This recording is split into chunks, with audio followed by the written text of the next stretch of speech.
Okay, so we should be audio live. Mm-hmm. Yay.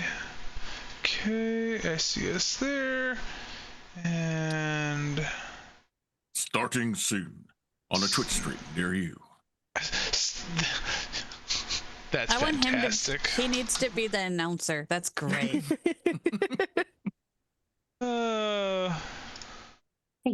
Kai was crazy enough to play during that one shot that I hosted.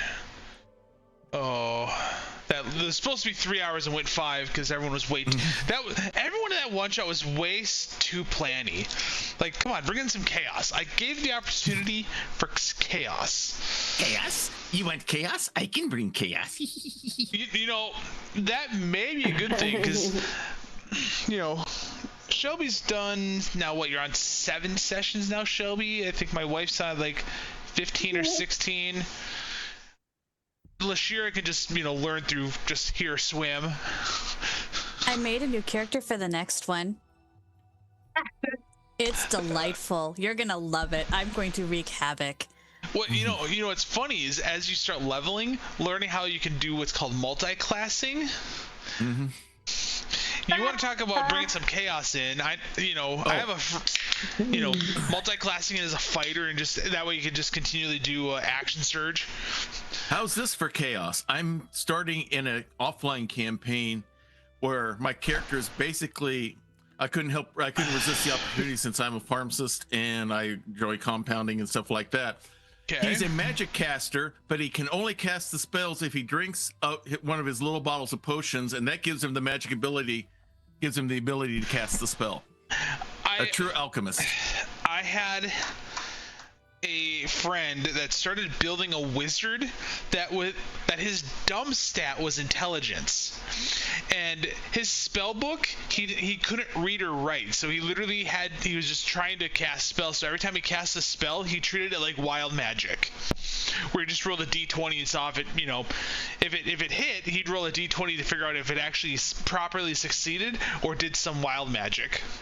So he was running 2 magic tables. I'm like, dude, you are I'm crazy, but not that crazy. Yeah, this is a character that I've been wanting to try to create for years, and he's giving me the opportunity to do so, and I'm going to thoroughly enjoy it. Awesome.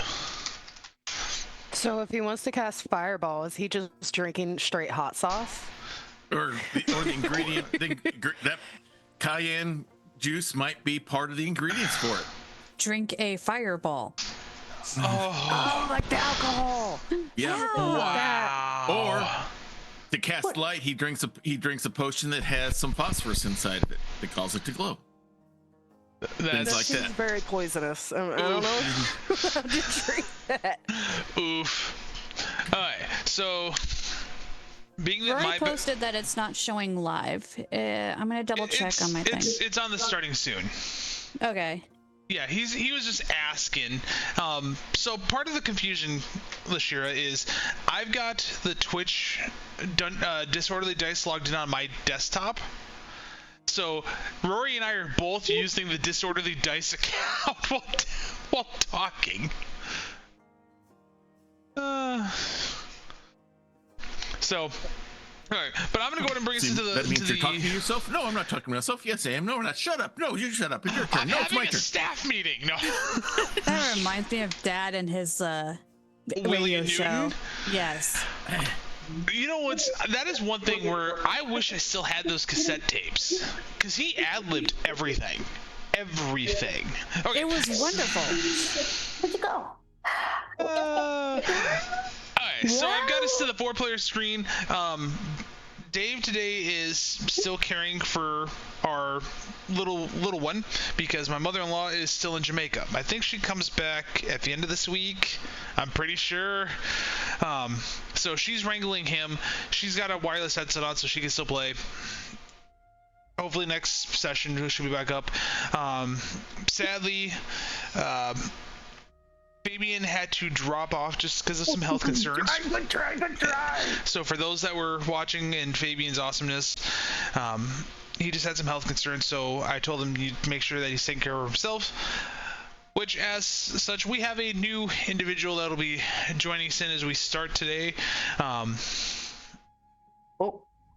So that poor person. Or perhaps for all of you. Yeah. I was like, you're not stuck in here with me. I'm not stuck in here with you. You're stuck in here with me. Remember, the goal is to destroy the DM a bit. Yes. It's like how do you win in Dungeons and Dragons? You make the DM go, we need to take a 5-minute break 30 minutes into a session. I gotta grab one couple things. Was it a part of the charge? It's we kind of ongoing. into it.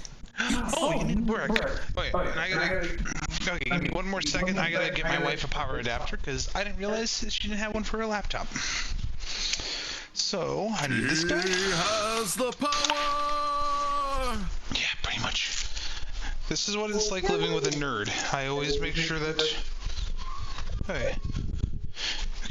Here you go. Emily. Oh, never mind. Okay. So we can go ahead and get started.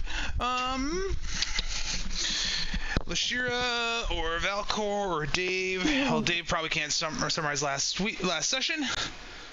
Is my Twitch sound on? No, I made the mistake of walking over by my wife to give her a power adapter, and I think I was getting feedback off of her. So that's the reason for that little bit of an echo. But I'll double check to make sure that it's muted. And it is. Okay, so we're good. So last session, let's go ahead and I gotta bring my background music down a hair. Do this route. You guys made it through the cave in very precarious ways. One, I forgot that you guys went in the back way instead of the standard, which threw me off, the DM. But as you guys are going through the cave, you finally made it to the king's chambers, and he's very convinced that people are missing, and they have been going missing slowly. As such, one of the tinkers had the idea of, hey, let's just get everyone together to do a roll call tonight instead of doing normal shifts. We're gonna bring everyone back to the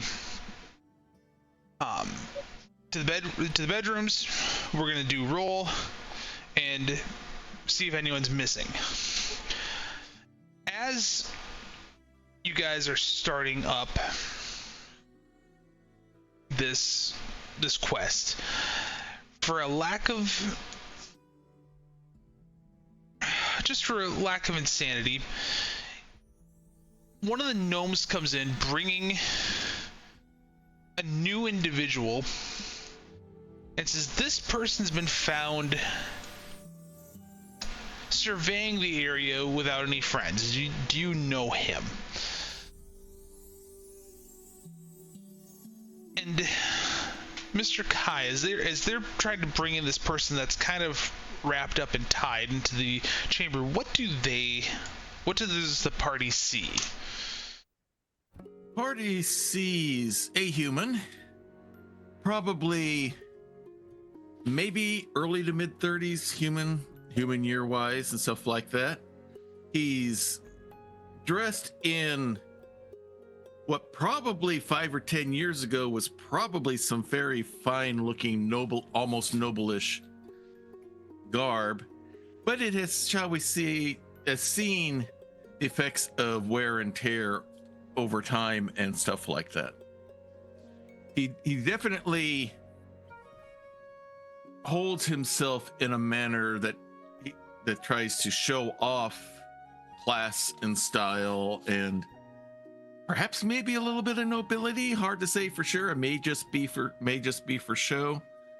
But he's definitely looking around, and he's kind of looking down on the people who are leading him. He's looking down his nose at them as they're leading him to everyone else, and that he's pulling at the ropes that have got his wrists tied, trying to get himself free. Not necessarily because he wants to bolt, but he just his face looks like he's almost revolted, or the fact that they bound him. Okay. And that's what they see as they lead me to this group.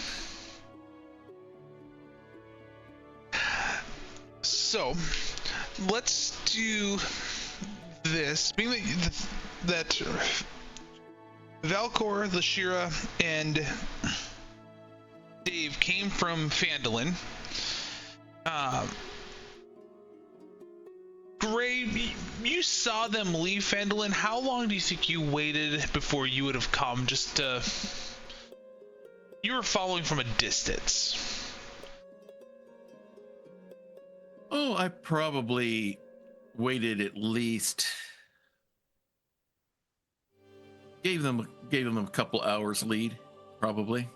Okay, so being that he waited a little bit of time coming through, let's do this. Leshira, make a history check. What dice is that? Just to do a d20. I had to open a new one. Why not have this going to stream? Okay. There's a I 20. just want to say that's a really bad angle to look at the character. Like, it's very scary. Oh, this one's going in the dice Maybe jail. that's intentional. Someone else should roll. I got a 1. Oh gosh. Oh gosh. So Leshira, with that nat 1, you look at Gray and you're like,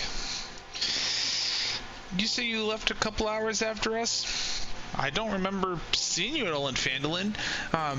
Does anyone else recognize him? And I say, if you go ahead and make a history check to save your friend.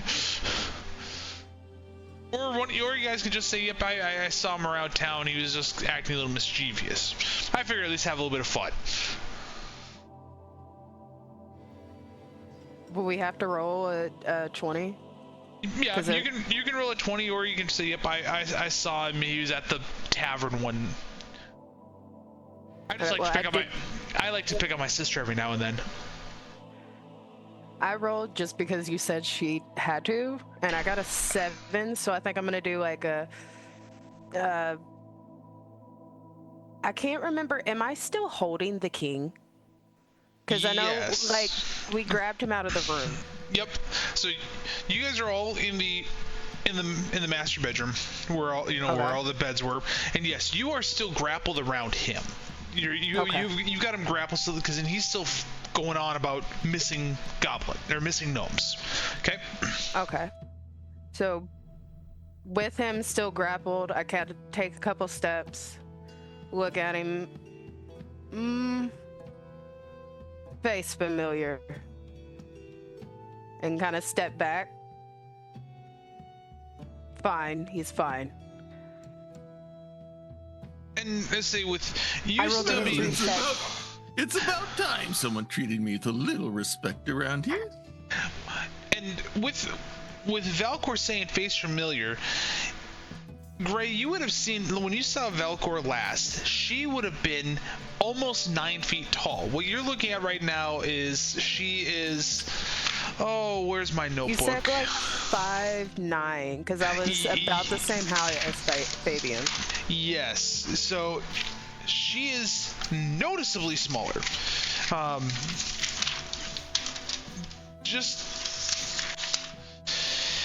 And let's see here. Let me just double check my own sanity, my own notes. So she's about 5'9", so gonna be the size of a standard human versus that of a giant.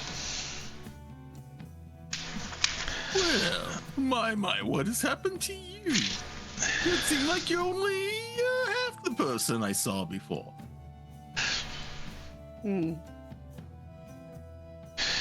Small area. I couldn't quite fit. As you say that, the goblin that's been kind of escorting you through goes, she's trying a new shrinking potion. I'm pretty sure she's got another hour and a half left on the size reduction. We wanted to make sure she was a little more comfortably around the area. So I'm going to actually make a note. I guess that makes sense. It'd be a shame to have lost all that potential. Yeah, the potion we gave actually allowed her to keep all of her physical strength. Don't know if we told you this last time, but the last test subjects, their attributes decreased at the same time. So it's been good to see that you've been able to keep all of your standard attributes. Oh, But so you lied. We specifically asked that, and you said that they kept that same strength, they just stayed tiny. I stretched the truth. No, you shrunk the truth. Can Valkor start Clever one at nervously that. petting the head of the with the Ghost. outdoor and the missing strength? That's fantastic. Okay, so as all the goblins come through, it takes about 5-10 minutes. They all get congregated into the bedroom, and you start seeing them standing around their bunks. And once everyone's accounted for, you notice that there are 2 bunks that are 3. Thank you. I am so glad you're a note taker, because last session for me was a little weird because I was playing Dave and tried to do this. So there are three bunks that are empty, and the king that you got grappled goes, I knew it. There are people that are missing. There are gnomes that are missing. We gotta find them.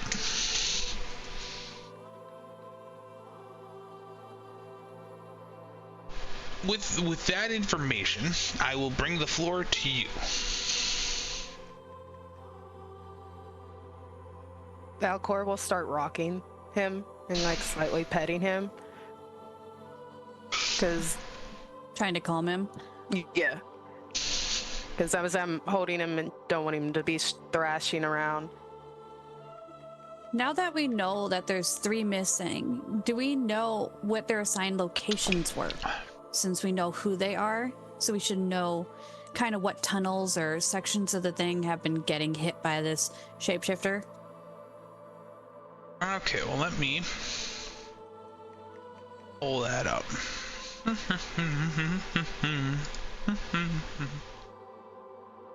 Being that I keep on wanting to bring up a different part of the map and not this area. So if you're asking that question, I'm guessing you're asking the king or the person that's been kind of bringing you through the area. So feel free to ask questions in character. If you're asking as a player to the DM, just say, hey, out of character, what's this? If you're asking as a without that, I'm going to assume that you're asking one of the gnomes. Okay? Yeah, I couldn't remember which one came with us. I just remember The other king and the one who's been showing us around was the 2 that came with us to the barracks. okay, so Yep. that would be like oh, I don't remember their name. I just have the kings written down several times. Okay, so who is in charge of the 3 gnomes missing, and where are they supposed to be at? Well, as he looks at the bunk, and they start looking around the room, you just see him go, oh boy, that is not good at all. One of the gnomes is where he made sure that the wine room was, and the storage room was always stocked and organized and all that. In fact, we passed that area when we came in.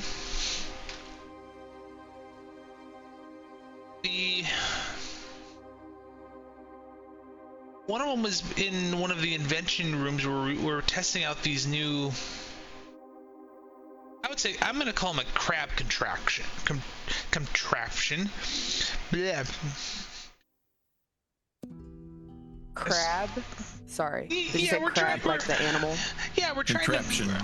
Yeah, we're just trying to make some things to make us a little, be able to defend ourselves. And then the other one worked in the kitchen, specifically in the pantry, you know, just again taking inventory, make sure that we can all eat, all that stuff. So they're all on the other side, kind of by where we came in. One of the, like I said, the only area that we would have walked by would have been where that wine storage is. Well, the cold storage is what I'm going to call it.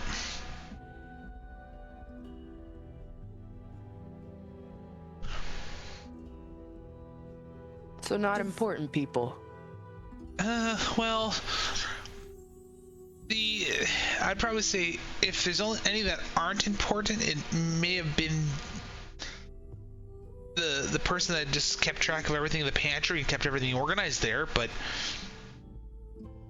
the one in the cold storage, he kept track of everything that needed to be, you know, that could have been weapons, it could have been, you know, wines, you know, the big barrels of grain and ales and all of that. But the one that kind of disturbs me the most is would have been one of the guys that was where the crab contraption is, just because that's a new weapon that we're developing. You didn't know gone. Didn't know he was gone. He was not important. As you say that, you know, you look around the room, and most of the time, you know, we don't keep everyone in one room all at the same time. We don't, unless something's happened, then we call them all together. But other than that, you look around the room, there's like 20 or 30 gnomes at the minimum that you can count before you kind of lose track. And he goes, we usually just tell the supervisors to keep track of everyone. So that's kind of a shame knowing that our supervisors aren't keeping roll. I typically stay on the outside, like that's the reason why when you guys showed up, I was the one that saw it, because my job is to greet, for lack of better words.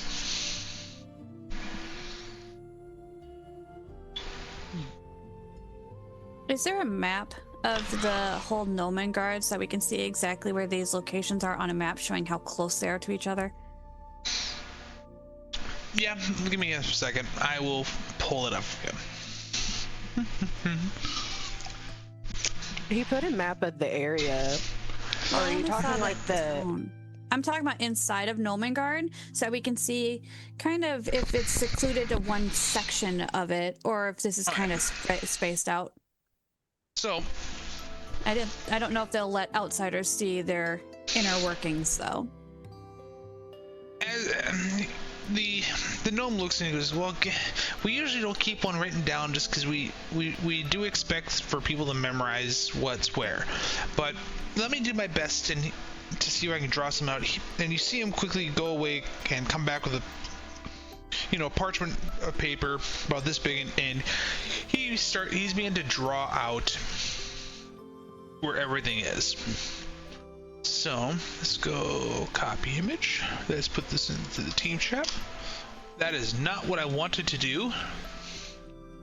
Yeah, that don't help. Why is it not? I already have that one, but it doesn't kind of show everything. I deserve that. For some reason, though, it doesn't want to let me. Okay, let's go save image. Let's go to the desktop. We made it 20 minutes. Hey, no, I have not said let's take a 5-minute break yet. Okay.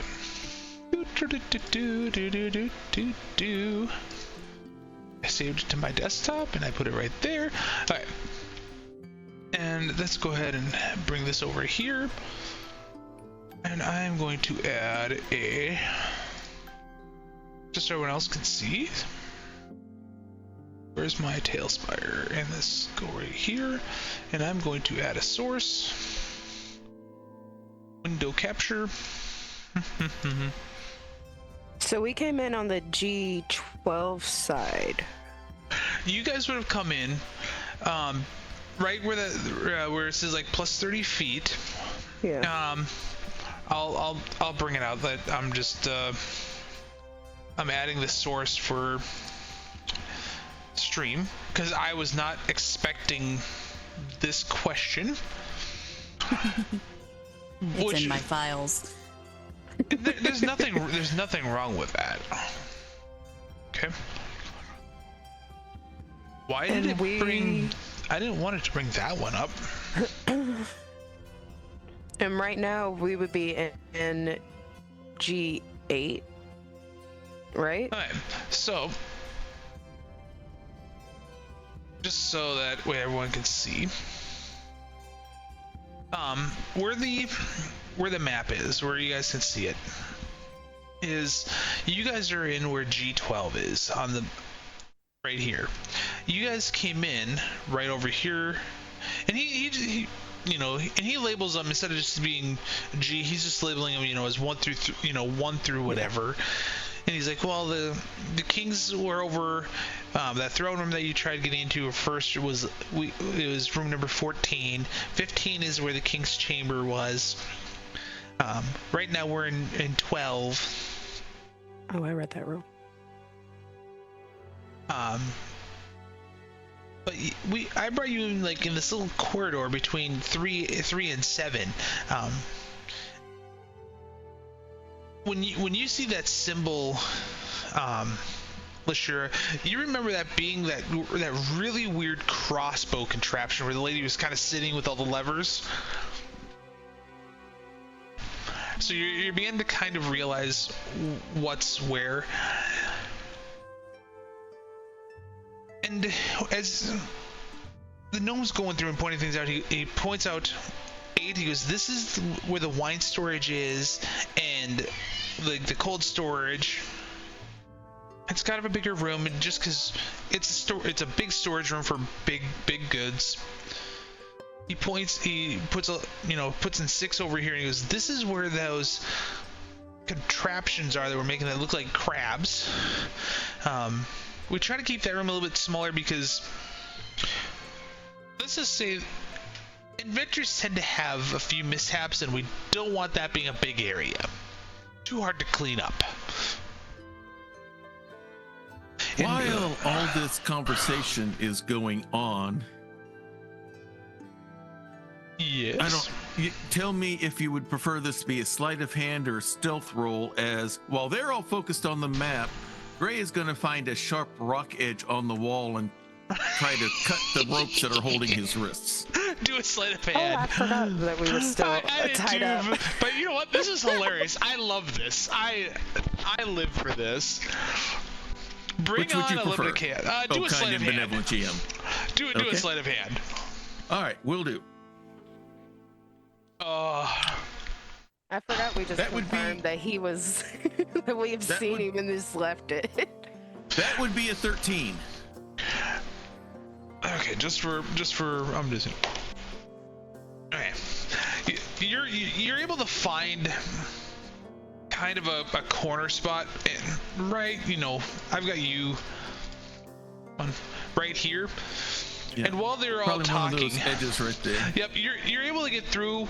It takes a little bit of time, but you are able to get that the ropes off your wrist and just cut through enough where they can come apart. Okay, then I will go back to where I was standing. I'll hold my wrists together as if they're still tied, but I'm gonna just stand there right now and start taking in everything that they're talking about here. So, they're talking what? How much? Why do you need so much guarding in a wine cellar of all places?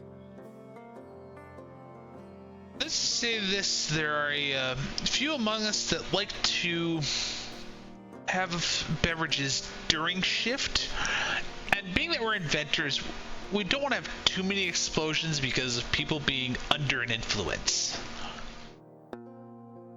Well, I suppose that makes sense then. Is Just seems a G5? little overkill. Yeah. And so as he finishes up that conversation, he gets to that final part. He goes, well, 4 over here, this is our kitchen, and 5 is a pantry. It's a little bit deeper in the mountain. we chose that spot because it's naturally colder there. So we found that things tend to stay fresh longer. But pretty much you can see that down this, where 5, 6, and 8 are where things have started going missing. Or at least that's where the people are. The people are stationed that have gone missing.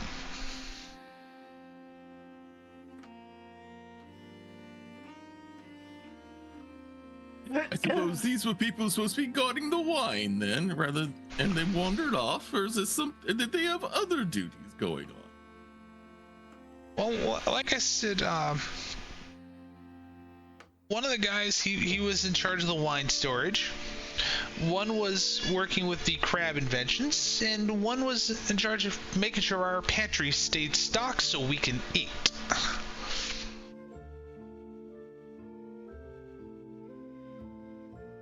Has there been less food during meal times? As you say that, one of the younger female gnomes pops up, and she goes, I have noticed that over the last couple days, as I've been asking for things, people have just been saying we don't have that, which is weird because it's the individual that would have kept track of the pantry. She's looking around and she goes, where is Up and Down? Up and Down was the one that would have kept track of all that. Oh, and that's not a good thing either because he makes some of the best bread.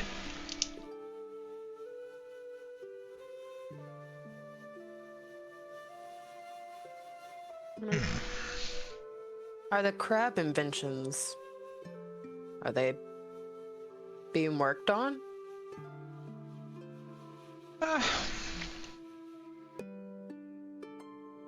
One of the people who work on them is missing. I would assume somebody else would fill their place. Well, you're looking at the bed and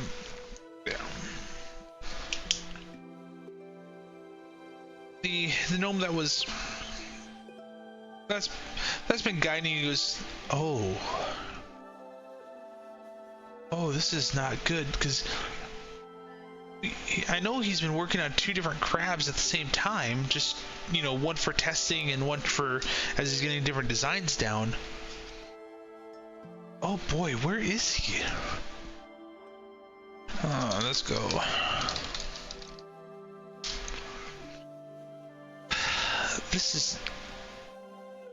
Let's go. I just need a... Oh, where's my names? Zildri. Zildri's missing. He's been working on those crabs for months.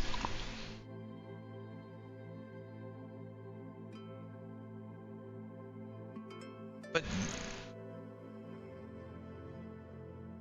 yeah, I should have noticed that yesterday, because he usually comes and tells me about his progress every day. So tell me, what do these crabs actually do? Are they for any certain purpose? Is this just a fun research thing, or is there something more important, or maybe even more devious use for these things? As you say this little gnome that's probably 3.5 feet tall goes, well, we aren't particularly tall or large, if you catch my drift. We were trying to make something that we could use as a first line of defense. I mean, I know he had metal pincers working on them. I'm pretty sure the crossbow weapon was going to be mounted onto that eventually, but we've been trying to make them just wide enough where they can go through all these corridors, and you look through them and all these corridors are barely 5 feet wide. It was, yeah, just trying to get a defensive mechanism that can move through the corridors has been quite challenging. Well, I can't imagine why. Why? It's just very hard to get something both brutal and mobile at the same time. I applaud your ingenuity, if not your incentive. So that was the first like month of his thing, was getting something that could work through 5-foot wide corridors. Now he's just working on like arming them and putting defenses on them. As he says that, he's been like, the different gnomes have kind of just been keeping track of you because of you know snooping around the area. He looks down and he goes,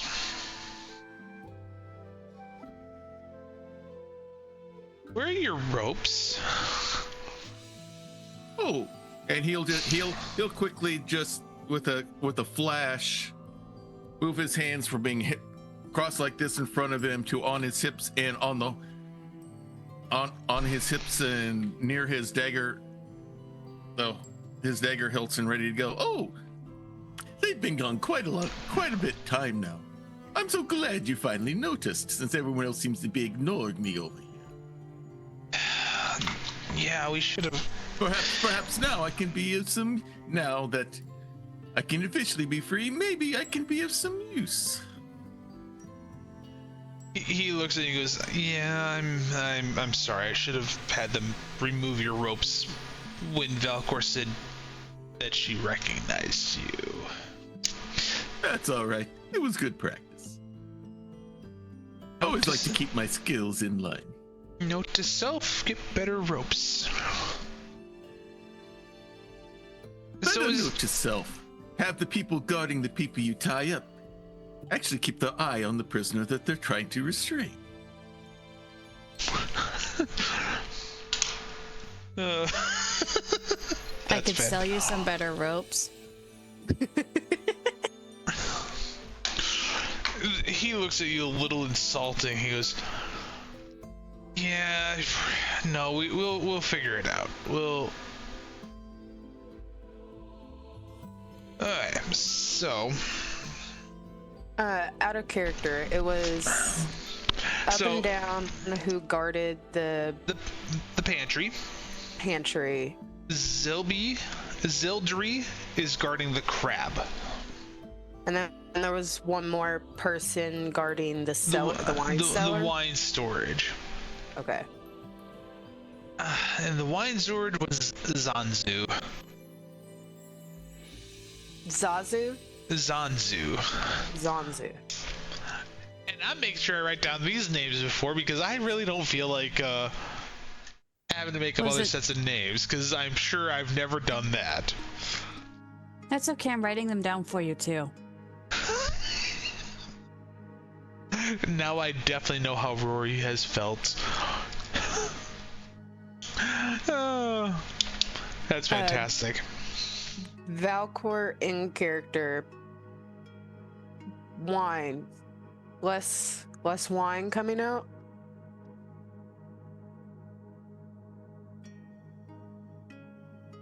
I don't know, because we buy 10 to 15 big barrels at a time. And from what I've been told, that usually lasts about 3 weeks or 4 weeks. People say dwarves can drink a lot, but they don't realize how much an inventor can drink after a hard day of thinking all day. Yes, it is so hard and taxing on the system. So being that we know who's missing, and yeah, we've got some weapons right now, but a lot of things are experimental. I think I may leave this to you guys. How do we deal with this? What would you guys do?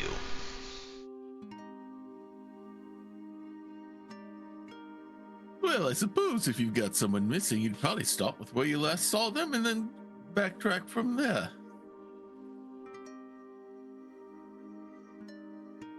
Or at least talk to the people who saw them last that you know of. Odd idea. I'm a cat. Can I kind of smell their different beds to see how old the scent is on how faded it is so we know which one was gone first? Oh, that would be...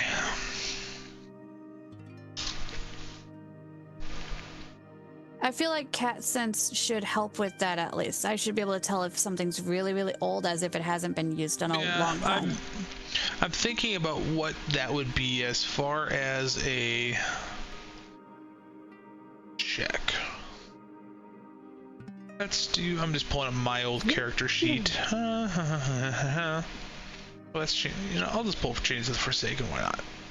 I wasn't sure if that'd be like perception or... No, I'd say probably hey, look, a nature check. That's exactly what I want. Go ahead and roll a nature check. Yeah, let's do a different dice this time. That's still 20, right? Yes. Anytime you see a check, it's going to be automatically will be a D20. About the only time that it won't be is like if you're rolling for damage or I got rolling for HP. 17. Okay. So let's do this. Say our pantry is this.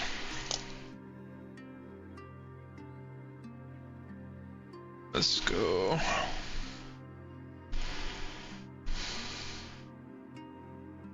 Okay. Just rolling me a D4 to figure out day count. As you're going through and you're trying to figure out the scent of the beds, what are you using as a base for comparison? I would be using the beds around it with how fresh the scents are because they're coming and going, so you can smell like it's right there. Versus if it smells kind of old and musky, or if there's almost no scent at all left, then I know it has not been used in a really long time. Okay, so you're pretty much using the bed of a gnome that's currently standing by it, being that it's gonna be a fresh smell. Okay, yeah. So as you're going through to the different beds, knowing your baseline, and you said you rolled a 17. Yeah. You can tell that Zildri's bed is the freshest, like has the most fragrant from what you can tell. With the least smell still there is Zanzu's. You're guessing that probably the oldest smells maybe 4 days dissipated, but you can't quite verify. But you can definitely tell though that, you know, from the newest smell to the oldest, the newest is gonna be up and down, or excuse me, Zildri, and the oldest is gonna be Zanzu. You just can't quite tell a full day count, but you're estimating maybe 5 days.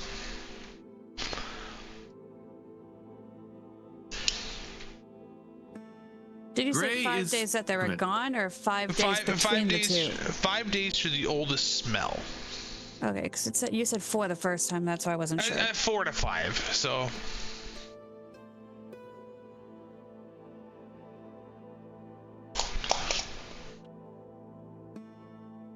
While Leshira is doing that, Gray is going to be investigating around their beds to see if he can find anything that might be indicative, like something that left behind that wouldn't normally be left behind, or something missing that shouldn't be, kind of thing. See, this doesn't make sense now. If you've been thinking that there's a shapeshifter in here for the last 2 to 3 weeks, there's only been gnomes missing for like 4 to 5 days. What were they doing the other, I don't know, week and a half?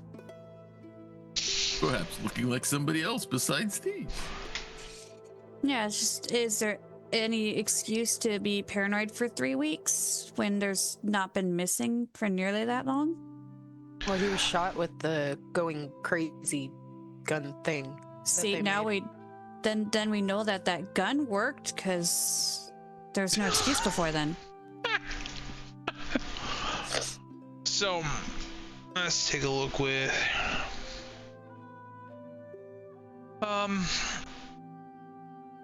So for Gray, as you're going around, this is very easily seen. Like, all of the beds are very, for lack of a better word, sterile. They're all very much the same. You see, like a foot locker that has clothing in it with parchment papers. The only thing that you notice weird is the beds of the missing individuals. Their foot lockers they're still, the lock has a little bit of dust begin to form on them, but the beds are made for them with, think of like if you're going into a hotel, some of the foot lockers of the other gnomes, they've got them opened up. They came in, you saw them open up, put like any parchment for the day with notes. But the three that they're still locked. But you don't see anything out of the norm compared to the other gnomish beds. All right.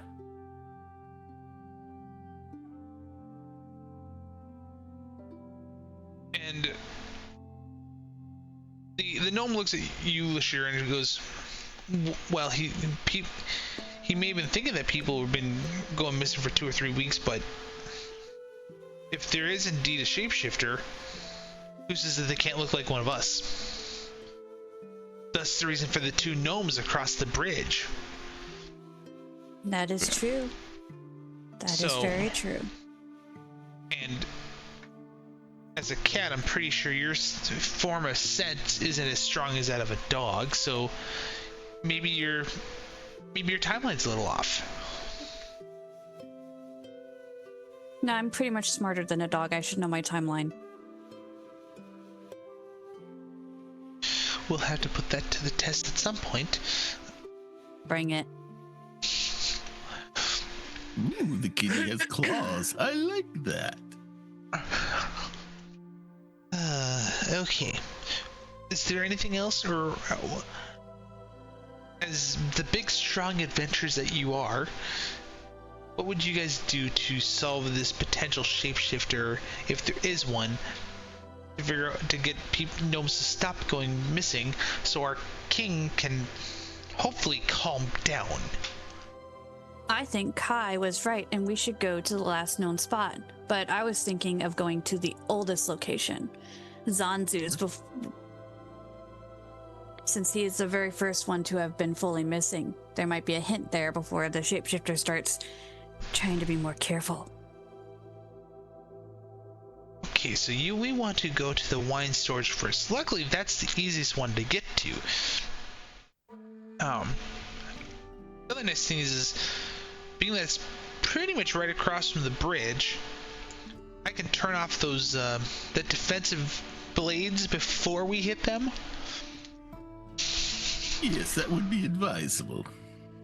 As he says that, he looks at Dave and goes, since someone just wanted to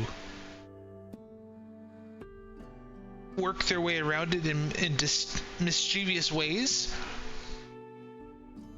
and just so Dave knows, because Dave wasn't here last session, your character decided to use some acrobatic abilities and was able to bypass dual sets of spinning blades to turn them off so the rest of the party could get through them.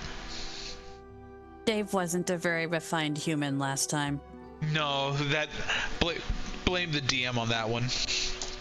Don't blame Dave, blame the DM. That sounds like a very, very human thing to do, especially as a person that can be very agile. Yeah, we'll go with that, but he was not refined last time. Again, not his fault, my fault. So, I do have a question. Yes. What kind of check would I have to do to be able to rock the king to sleep? Instead of just holding him thrashing as we go about the cabins, or the cave. Okay, so Would that be persuasion? You're persuading him to go to sleep? So here's Are you singing a lullaby or something? In that case, it would be performance. So here's the checks I'm gonna give you as to have some fun with this. Okay, I'm gonna give you a choice of one of three checks. You can either one, make a strength check and bonk the king and put him to sleep. Two, you can do a performance check to sing the king to sleep. Or three, persuasion, and just say, to calm him without putting him to sleep, just to calm him down. Well, I don't want to bonk him on the head. I kind of want to rock him to sleep. Like, as everyone's talking and, like, looking around, I guess I would do a performance. Okay. And kind of be, rocking and whispering to him. Oh, that was terrible. I got a 12. Oh, that's Yeah, well, I had a plus 3. I rolled a flat 14 just to roll against you. The king looks at you and goes, "What are you doing? You already determined that there's a shapeshifter here. Just put me down. I promise I'm not gonna cause problems. I want to see where this thing is. Heck, maybe I want to try to be in and help kill it, or at least watch you guys kill it." So, if I put you down, you're not going to fight. No. Don't like how Just- you rolled. Have you not been watching my polls at all throughout the week? I don't like how you rolled. That was crazy. Okay. I have my whip ready if he's naughty. I guess Valkor, like, try to imagine like you're very gently putting down a thrashing child. I don't have to imagine that. I don't. Well, you don't, but the other people might have to. I suppose. I know Kai does it, I know Leshira does it, and I know Dave does it. Oh, 2 grown kids. Trust me, been there, done that. Free T-shirt and the hat. Oh, that's funny. That is all too funny. Let's go. I'm just going to switch angles for a quick second. Dual webcams. As you put the king down, he kind of looks at you, huffs a little bit, and he goes, "About time. You didn't have to keep me for so long." Yeah, I don't like that webcam. I look really washed out under the sun. Come on. There we go. I'm already white. I didn't need to look that white. Well, I got a webcam right here, and I got a webcam right there. So. But I'm not gonna cause an issue. I want to watch. Because maybe that'll help my inventors think of other ways to detect shapeshifters.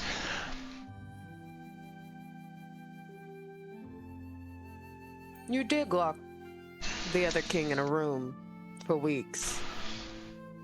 Holding you was needed. Because I needed to protect him from the shapeshifter. Which you guys have obviously determined I wasn't crazy.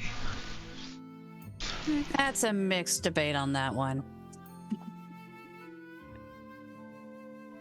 You just see the king look at you and just stare, and kind of a cold stare.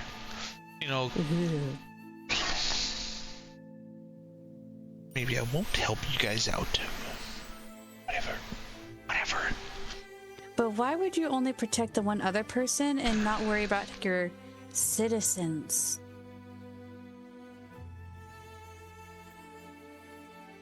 That's my thing. You obviously don't understand how gnomes are, and when it comes to any sort of royalty, do you? I'm a cat from the forest. I don't do royalty. Yeah, I can tell. gotta understand, royalty tends to be, shall we say, a different breed of character. They kind of... Crazy isn't necessarily a negative thing when it comes to them. Might I suggest we get started? Yes. If the king behaves himself, then he can trail along. If not, and I will use my dexterous speed and quickly go from where I am to right behind him in a moment's notice. If he does, I'll be right behind him to make sure that he behaves. And I poke the hilt end of one of my daggers against his back. We'll make sure you behave properly.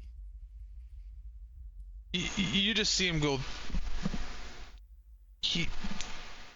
Okay. So the gnome that's kind of been escorting you goes. So it sounds like we want to go to the wine storage for the cold storage first. Yes. Yes. Do we want to do it the easy way or the hard way? Easy means I go first, I turn off the defense mechanisms, and I try to tell the individuals across the bridge that we're looking for the shapeshifter. Hard is like we did last time, and you guys and a certain individual goes ahead and has to persuade individuals. Well, since I'm kind of new to all of this group and all that, I wouldn't mind an escort. He just looks at Dave and goes, my human friend, that's just stay behind me. We'll get at least to the rooms faster.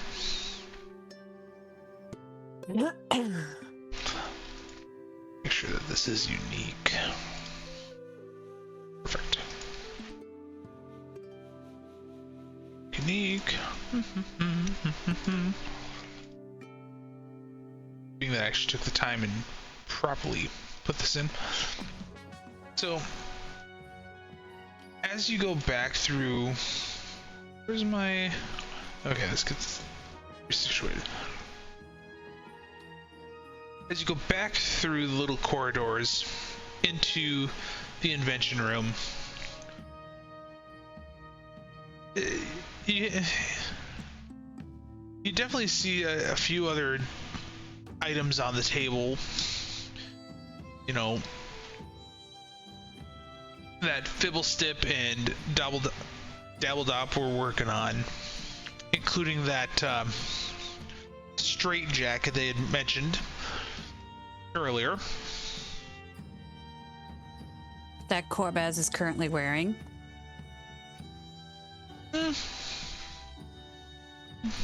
Did you guys put Corbaz in the straight jacket? Yes, he's wearing it. So he's wearing the Hug Myself jacket? Okay. It's the Love Yourself jacket. Okay. And at this point, you still see him kind of angry about that, but he's like, well, hopefully I'll be able to take this off. You know, we'll get this off soon. You get down to the hallway where the spinning blades are, and you yes. Can we close? Is there like a door to the barracks? Being that this is all carved into stone, no. The only doors that you guys had were the two that went into the throne room and the king's bedroom. Can we leave one of the gnomes on guard by the door? We're here to catch a shapeshifter, right? And if all the gnomes that's supposed to be in there is in that current room, maybe we should leave everyone in that room? Being that you guys are so close to the workshop where Dabbledop and Fibblestip, they look and you go, can we just get back to our duties in here and we'll just keep an eye on everyone? I don't know if that's okay because there are 2 entrances to that. According to my map, at least, it looks like they can go out another direction too. You are correct. So we'd have to have someone guarding the other side of the room to make sure that no one's coming in or out that back tunnel. Yeah, but the only exit is a 30-foot drop. What if shapeshifter can climb or fly?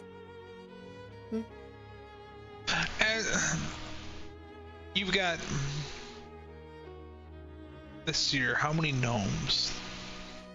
The rest of the gnomes that are working in there just say, we'll just stay in here. You don't really have to guard. We can probably overpower anything just by sheer number. There's, like I said, there's probably 20 gnomes. Other than Fibblestip and Dabbledop, which are like, hey, we just want to go back to our workshop.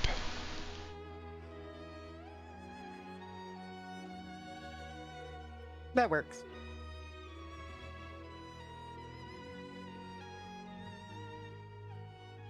As you guys get closer to this blade area, you're beginning to hear the swishing of, I don't know, probably 10, 12 blades just whipping around. Think of it like a helicopter, almost that same sound. And what was the gnome's name that I've had?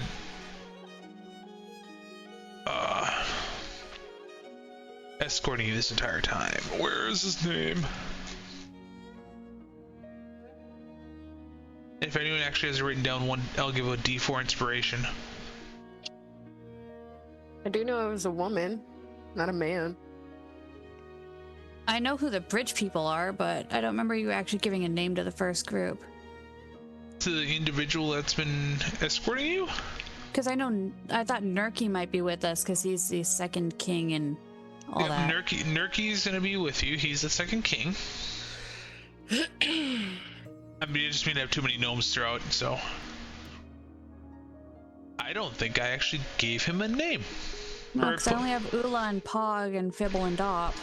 Okay, this is that way. I thought it was a woman. Like it's a normal female gnome. Probably right. Welcome to my brain.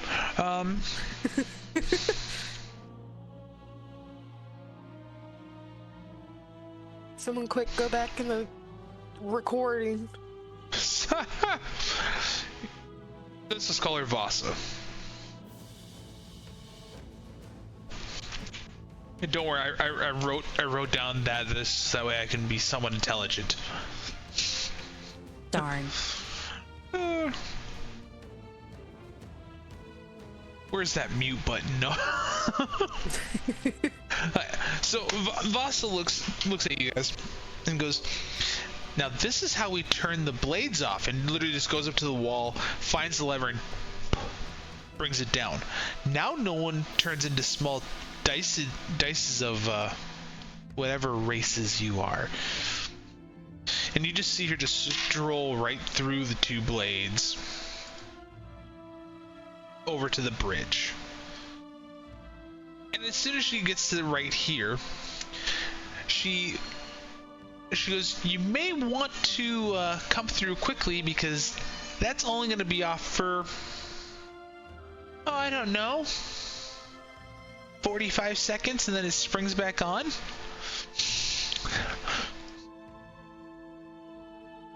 And I say, luckily it's only like it's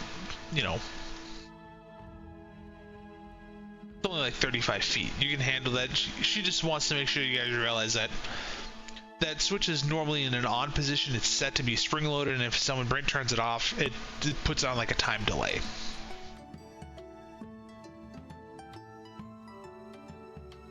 So what's the order that as you guys get across the bridge and to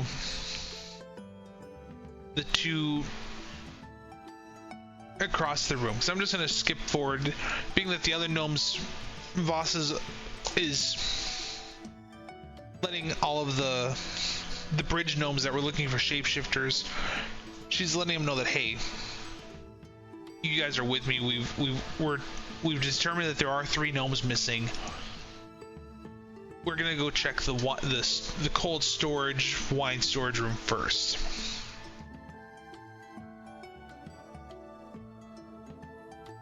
So that way Gray's probably going to stick to the back a little bit for now as he's studying Leshira and Valkor and Dick to see what they are and what they're. Look, Dave, I'm sorry, I had the name wrong. It's literally just Dave. Dave, I'm sorry. I was thinking the wrong character name. So anyway, he's going to stay a little bit behind them as he's scoping them out, so to speak, since he's just now met them. He'll let them lead for now. All right. Leshira's gonna stay back toward as well because I'm also watching new people and no trust. Okay. So you're pretty much are in front of Gray. Okay. I'll be in front, I guess. Kind of walking. Right. So as you guys are going through, Vasa leads you up to this storage room, and you can see around the room there are nine barrels, and Vasa's looking at it and goes, "This room usually has 2 or 3 times this." Looks like someone's been thirsty. Or someone's been missing. It's like I said, and you look around the walls, and with the 9 barrels, you can tell that each wall can easily handle, 4 wide and probably at least 2 or 3 tall, depending on where you are in this little cavern. As well as, if they wanted to organize them in rows across the center.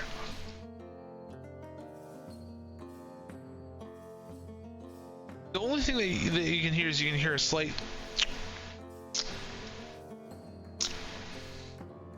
almost like a licking.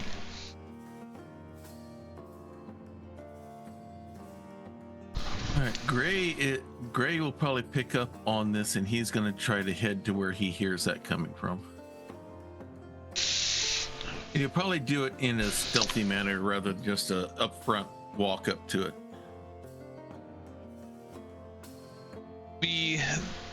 The hard thing that you're going to notice is with this being a cavern, it's kind of echoing around. Mm-hmm. So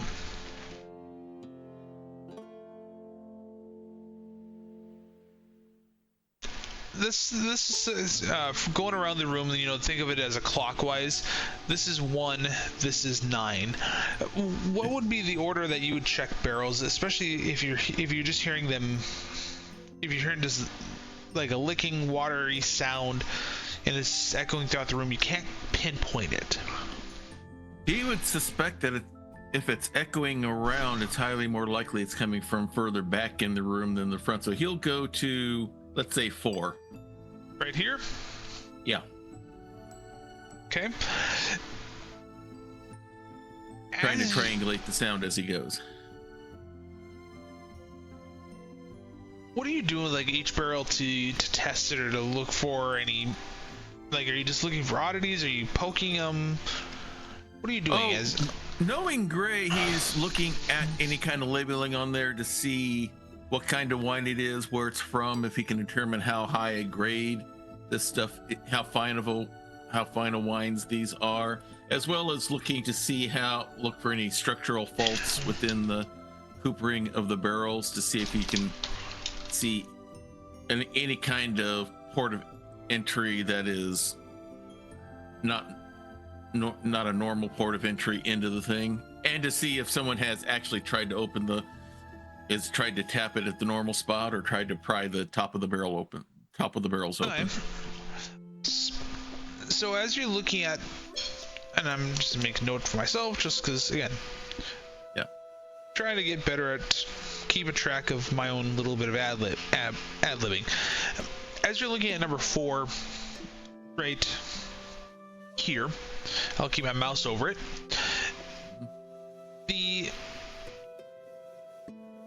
The Barrows, the old empires, which is a region that's fairly far away. You know that they tend to make thick, dark wines. Like if this was a red wine, this is a red wine. Almost like a port. Yeah. That's what they're known for. And it's usually not an expensive, but it's a very flavorful dark red wine. Can I still smell milk here? Because last time we went by, you commented about how I could smell the fresh milk. You can still smell it. In fact, that's one of the barrel that's directly to the left, and I'm going to call it number 3. Mm-hmm. Is labeled with, goat's milk, and a date that's probably about 5 days ago. I'll call it 6 days ago.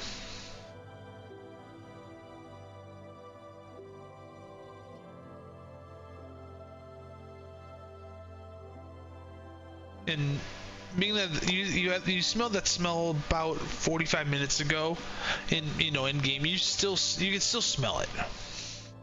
Okay. Yeah, but I'm checking you. You're checking me. I don't blame you.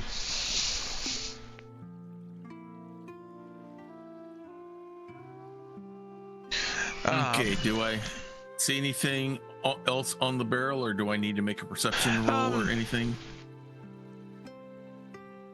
Depends on how deep are you going? Are you just doing visual inspections? Are you visual inspection for right now, but I'm also listening to see if I'm closer or further away from the sound. With that sound, let's see here. It's a little bit quieter where you're at. You can still hear it. It's just not as loud, and it was already a very quiet sound to begin with. Just that, with your passive, my passive is 14. Yeah, with your passive perception, you were able to hear just that licking sound.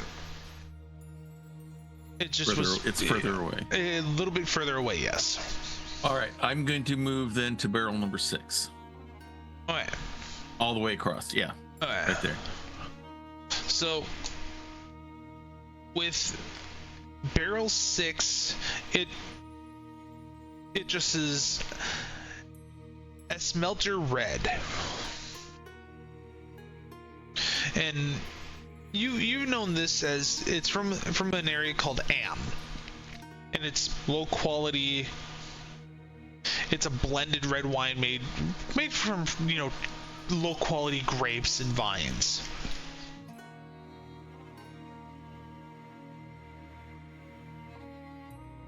The sound of that watery lip licking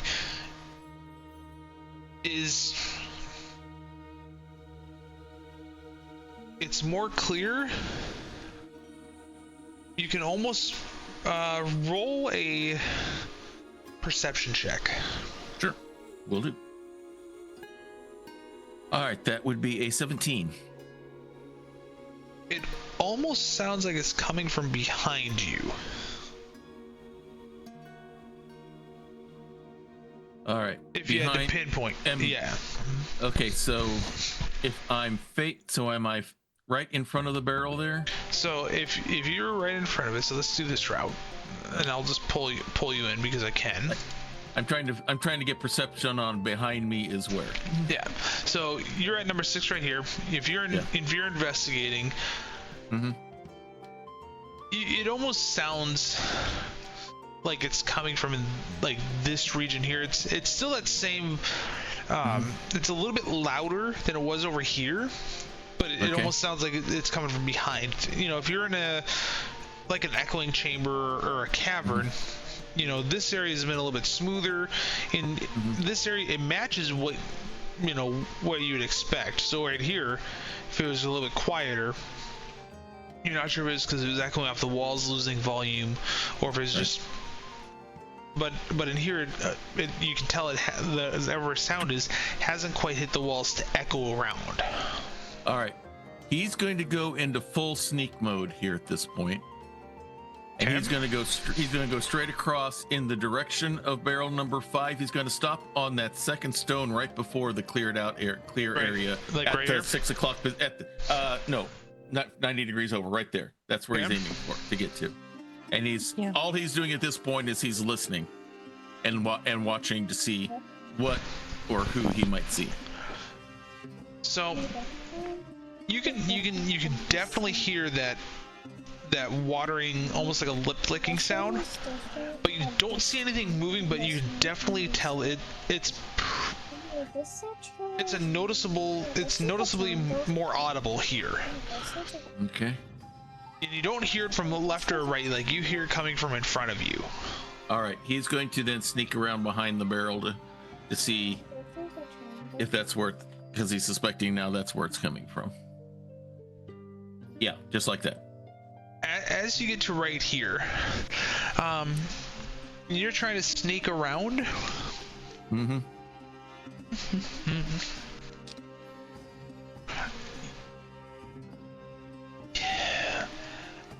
As you try to get around the back of the barrel, like, this is probably about 2 feet wide. Like, there's not much space. Right. One of your Let's see if I can- is that a oh man, is that like a nightstick that you're holding? Actually it's one of my. I would be holding my daggers at this point. Okay. But like, what's around like your waist, like you'd have for like weapons? Would it be like a nightstick? Would it be? I'd have my 2 daggers. I've also got a short sword. Okay. That's what I was trying to get. As you're trying to sneak around, your short sword taps the barrel. Mm-hmm. And you notice it tap the barrel. Let's go right here. And you just see this long tongue come out and wrap itself around your... It's a mimic.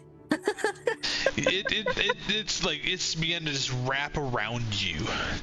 Let's go ahead and have some fun now. All right. Initiative, I presume? Oh yes, absolutely. Let's roll some initiative. So, Okay. That one's a 6, right? nope, it's a That's D20. 20. It's a 20 as well. Yep, Plus everything. plus your initiative bonus. Yep. So, maybe from the 3, let's go. Dave. Yeah, let's go. I just don't get initiative. This is ridiculous. Alright. So.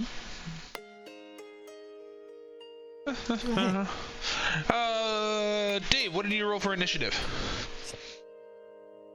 I'll get to Dave last. 12. 12. Okay, Leshira? I got a nat 1, so I have 4. Okay. Gray? I have a 12 as well. And Valkor? 16. 16. Let's just do this. Being that Gray is being wrapped up by this, what I'm gonna do is I'm gonna build up the initiative tracker like this. So let's go here, and we will do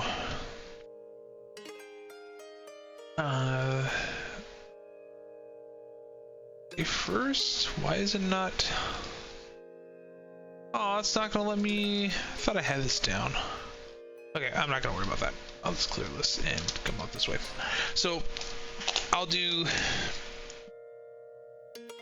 Gray a reaction attack to start us off. It'll be Valkor, Dave, Gray, Leshira, and then the Mimic. Okay. So, Gray, as your reaction to this mimic. All right, it's trying to wrap its tongue around my ankle, right? Yes, that is correct. All right. Well, this is quite a shocking predicament. Let's give this in turn, and I'm going to reach down and cast Shocking Grasp on the mimic's tongue. Okay. Go ahead and roll the hit. Okay. Let's see. I'm trying to remember. For rogue, let's see. All right. 14. All right, that does hit, so go ahead and roll damage. Alrighty. Where's my d8s?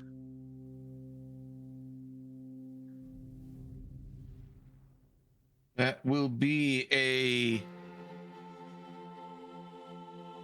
6 points of shock damage. Okay.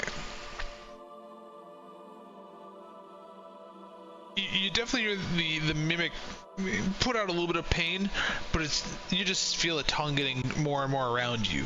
Let's go ahead and bring. Then let's see let me check something here. I want to see if I have a bonus action that I can put in.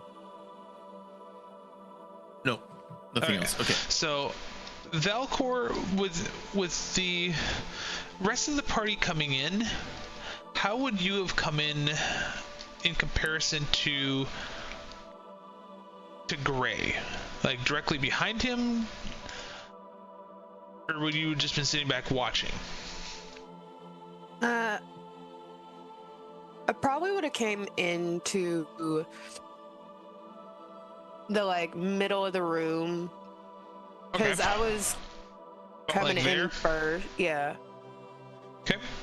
As we start the initiative order, then Leshira and Dave, I'm guessing probably been back here watching, or would you been followed Valkor? I was kind of following Valkor and kind of watching him as he's investigating. So Okay. I would have been on that right side, close to that barrel he was just at. So about here. Yeah, about right there. Okay. And Dave, if you're watching, that same question for you. Where would you be standing watching Gray before this mimic came in? I just kind of wherever, I guess the group was. So you probably would have been right about here. Yeah. That's Yep, me. I was just trailing along. Yeah, that's Valkor. This no, is no, Leshira. swap. No, That's it's not. Dave. That's That's- Leshira. I have a tail. Don't worry, one of these days I'll get it right. Yeah, you're have a so tail. confident. Like, yeah, that's. That that's Dave. I don't blame you whatsoever. I deserve that. With all the times that Dave and I were talking, trying to get his character ability down, you think I would know that by now. Okay, so Valkor, you are up on cue. Okay. Being that we gave Gray his reaction to being wrapped up. And he wasn't able to get away. He's still being. Oh, yeah, mimics' tongues, when they start going around you, can literally go all the way around you. Like and they're kind of a pain to get out of. And at this point, unless Gray makes a crazy large strength check, he's got a tongue around his waist, and this mimic, he's wearing a mimic like a belt.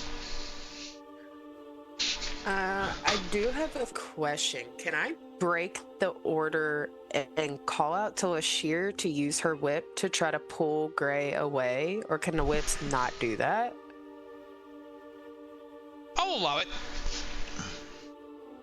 Okay. It's a free action. Yeah, I'll count it as a free action. And all of this is like, this entire turn takes place in 6 seconds. So like, if you find that, hey, you can say 10 words to like do this. Turn base is just so that way I as a DM can keep track of who's gone. Okay? That's literally all turn base is for the DM to realize, yep, this person went, this person went, this person went, this person went. Okay. Yeah, because the I feel like he would be too close for me to do anything. So yeah, I'll call out to Leshira.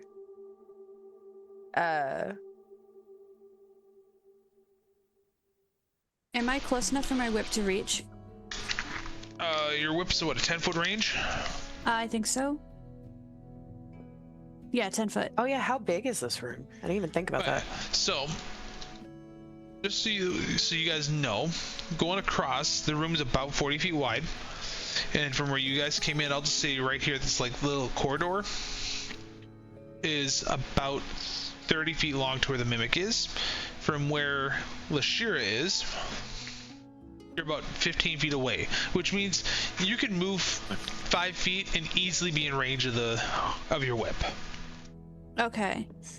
So then, she just called me, so I'm gonna run up run up to about 6 foot, and I'm gonna roll to see if I can grab him and pull him back to me. Okay. So, with I got a 20. a nat 20 on there? Okay. So most of the time when it comes to rolling to hit, you're trying to roll to do damage. In this case, you're trying to roll to grapple him, for lack of better terms. Being that you've got your whip all the way around him, and you're going to try to pull Gray off, roll a strength check now. And what you're doing is you're rolling against the mimic's strength.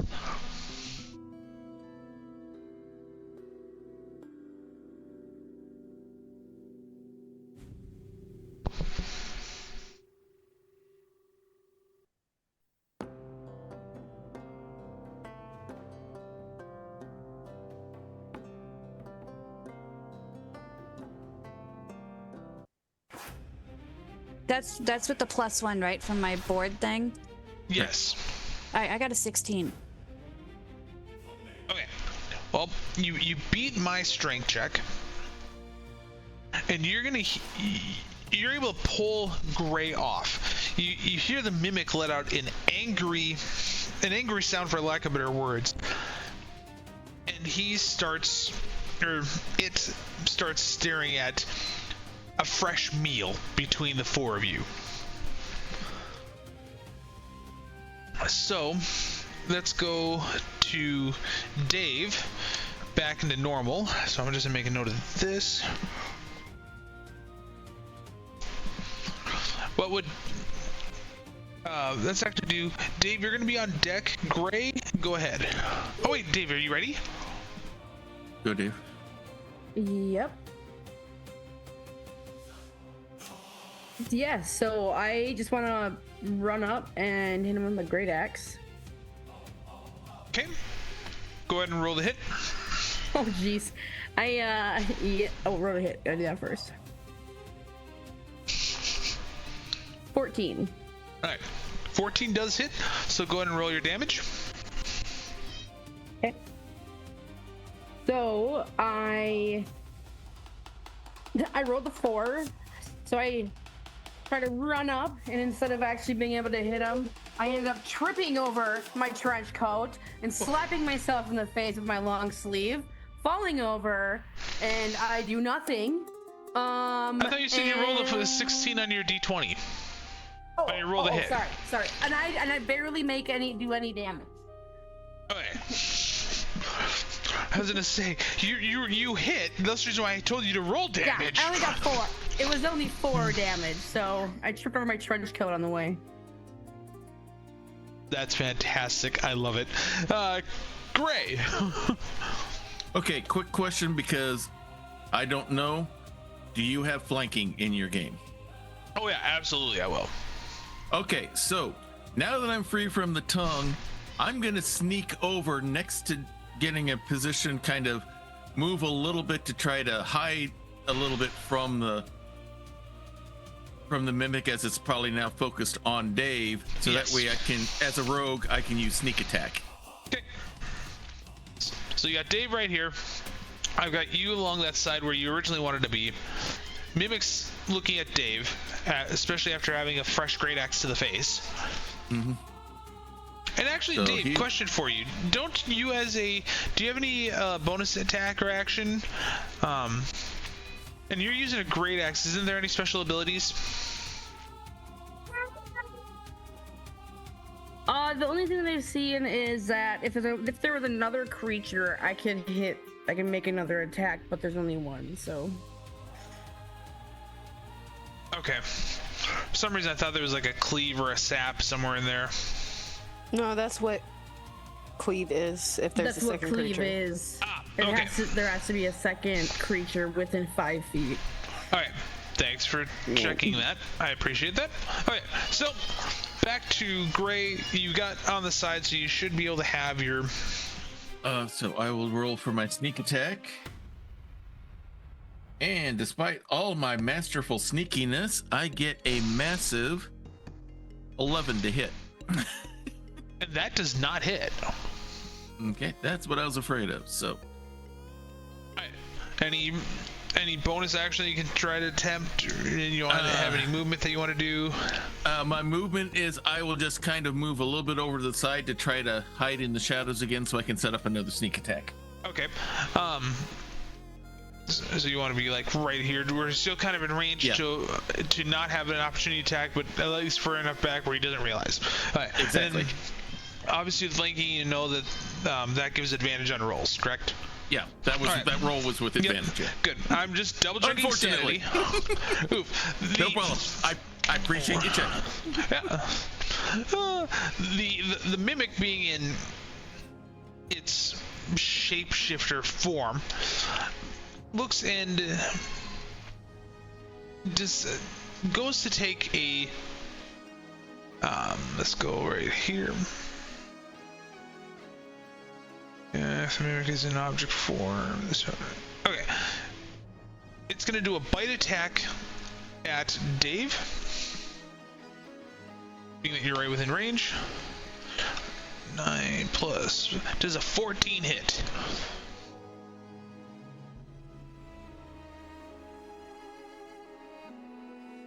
I wonder if I need to pull up Dave's character sheet just to help out, because okay. And he doesn't have any reactions or bonus actions, so that will actually be that turn then, because I don't see he doesn't get 2 attacks. So okay, Valkor, with Dave being up on deck next. Unless Valkor calls out and does an audible to Leshira.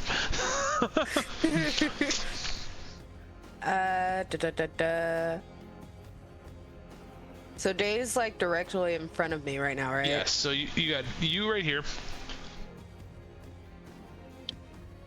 Can I go in between him and Gray Absolutely. and try to hit with my great axe? Absolutely you can. So you're thinking right about here? Yes. Good. Easier for you to make sneak attacks now. Okay, so he is flanked. There's people now on multiple sides, which means if you want to go to an attack, you do get advantage, which means you can roll 2 d20s, taking the higher roll. Oh, okay. I clicked the wrong thing.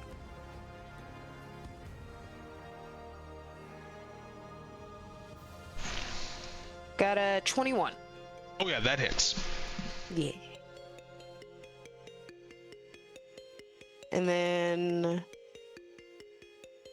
I got a 15 damage. Did you roll a 12 on a d12? That's what the thingy has. It says Wow. 1d12 plus 4. So you rolled an 11. Wow. Nice. Yay. That's what you get for being a just brute strength everything. Yeah. Yeah. Twin weapon, good check. I'm pretty sure that was like in the first fight in the goblin encampment, how Dave rolled max damage onto the very first attack and took a goblin out in one swing. So And okay. I think during that whole thing, the highest that I rolled was like a 4. Yeah, you rolled terrible. So That awesome. was terrible. Okay, so any bonus action that you need to take, any movement that you want to take, being that I think you used already. What did you use? Use like 10 feet of movement, 12 feet of movement, something like that. Or just you're gonna stay right here in your happy place. I think I'm gonna just stay right there, like Okay. just knocked it with a great axe. Okay. Dave, you are up.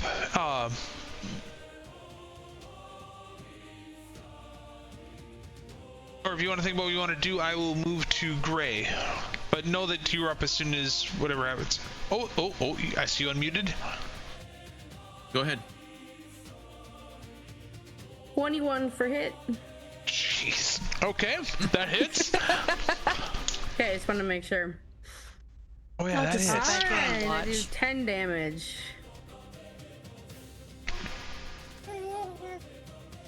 Might have only, tripped over a sleeve this time instead of the whole jacket.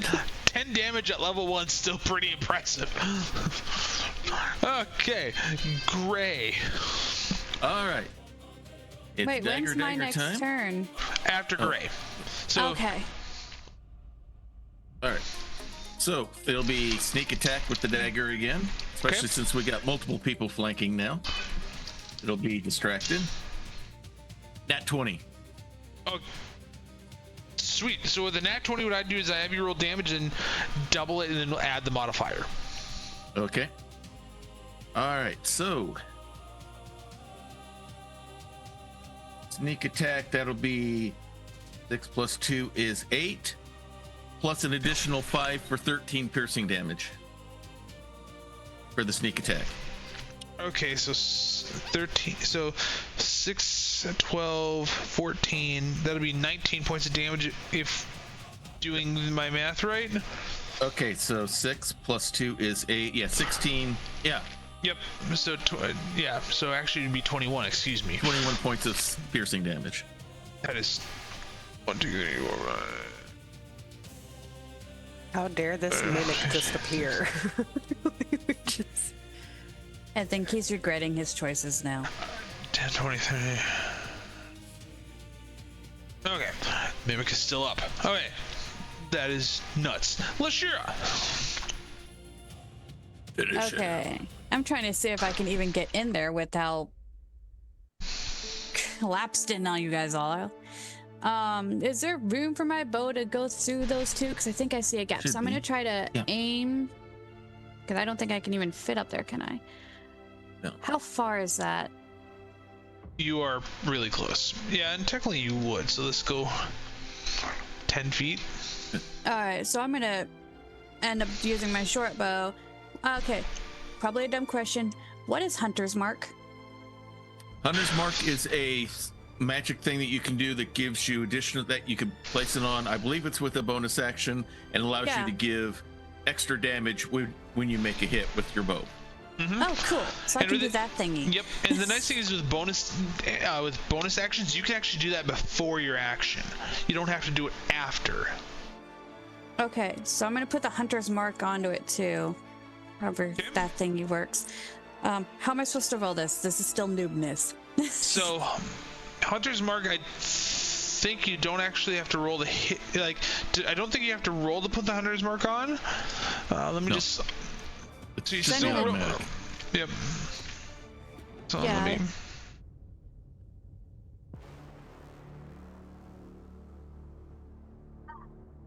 Yeah, Hunter's Mark is automatic. Okay. So I'm gonna use my bow so I can just shoot straight at him from where I'm at.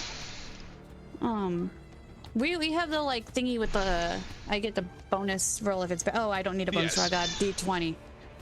You rolled a nat 20 again? Yes, I love this dice today. Well, okay. So go ahead and roll your damage. All right. And I want to say you deal an extra 1d6 of damage as well with the Hunter's Mark. Well, that sucks. It was only a 2. But that's with my bow, so that's 2 plus 3. That's a 5. But wait.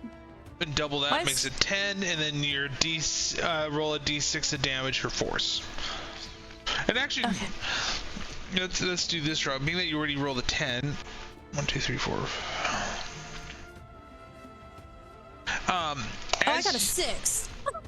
oh my gosh. Nice. What does, as you come back with that bow and you're firing, what does it look like when that arrow hits that mimic on that final shot? I have it shooting straight at his eye, and it just like breaks that eyepiece on it, and it just like, I don't know if mimics have blood. I know nothing. Oh. So you literally hit that mimic center, and you, with mimics being a shapeshifter, most people see them basically as treasure chests, but they can be anything. But they can have one eye, they can have multiple eyes. This one, as you saw it, had a single eye, and you literally just see it kind of just pull down into. Yeah. You remember watching the movie Flubber with Robin Oh Williams? gosh. Yeah. That's what you see him kind of turn back into. Nice. As I just dated everyone in this. It's a great movie. It was a fantastic movie. And like I said, you just see him just go back to a puddle of goo.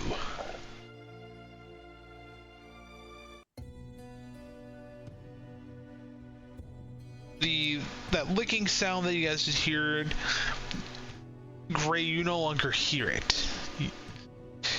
And I'm pretty sure that you saw, like, when the mimic started wrapping its waist around you, like, you had stopped hearing it then. Mm-hmm. But the room goes back to being peaceful. With Well, that, I don't know if that's the shapeshifter we're looking for, but it's definitely one for sure. Vasa looks and goes, well, mimics are ambush predators, and if he was trying to tap that wine barrel and hit it wrong, that would have angered it. I'm actually gonna make that wine barrel disappear because it was a mimic. That might explain why your guard, at least in here, is gone. Maybe not for the other two, but perhaps that explains a little bit of what's going on. Well, and yeah, that could potentially cause some issues. But let's do this as a group, just because I'm going to get up and check on my better half and see how she's doing with this. Let's take a 5-minute break. We'll be back at 10 minutes before the hour, and we'll cuzzle with chaos. As we explore the next area, we are still going to be audio live if you guys want to interact with the chat. Otherwise, I'm going to go check on my better half and be back in, 5 minutes.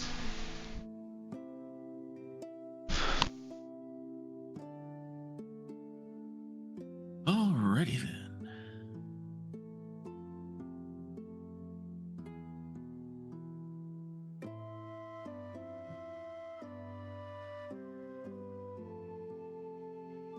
Yeah, I think this character voice is going to work good.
So we share birthdays. Yeah. Cool.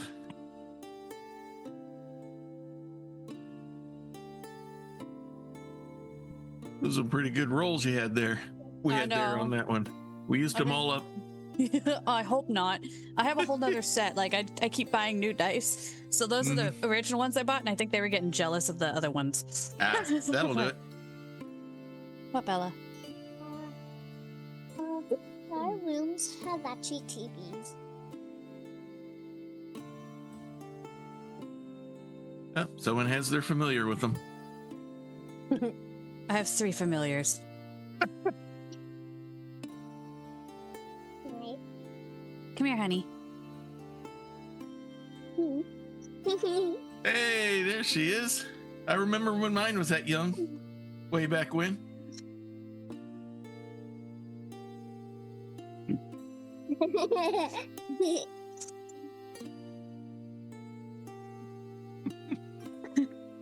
You can't figure it out, can you? Oh, look it, it's Bella.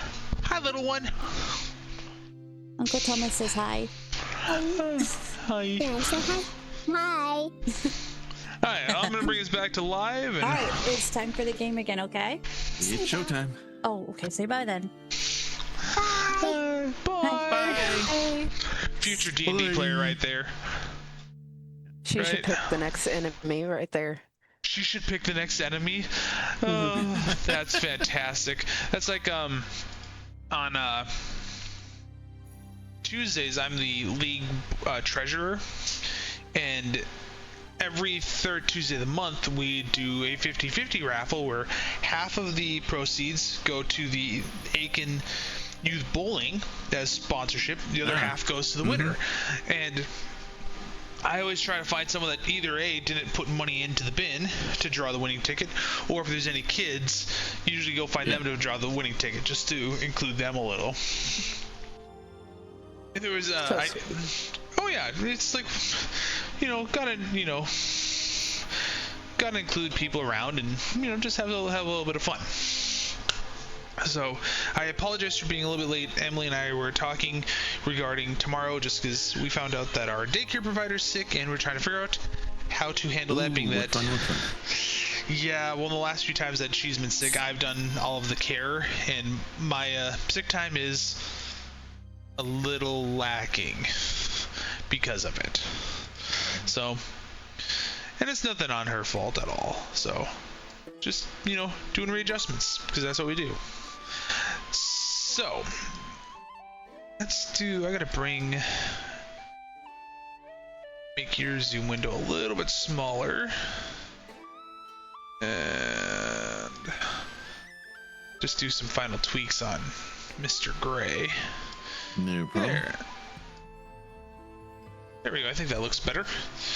And let's just rename it on his side so that way I'm not going totally nuts. Just mostly nuts. Yes, Mr. DeMille, I'm ready for my close-up. Jeez. Okay.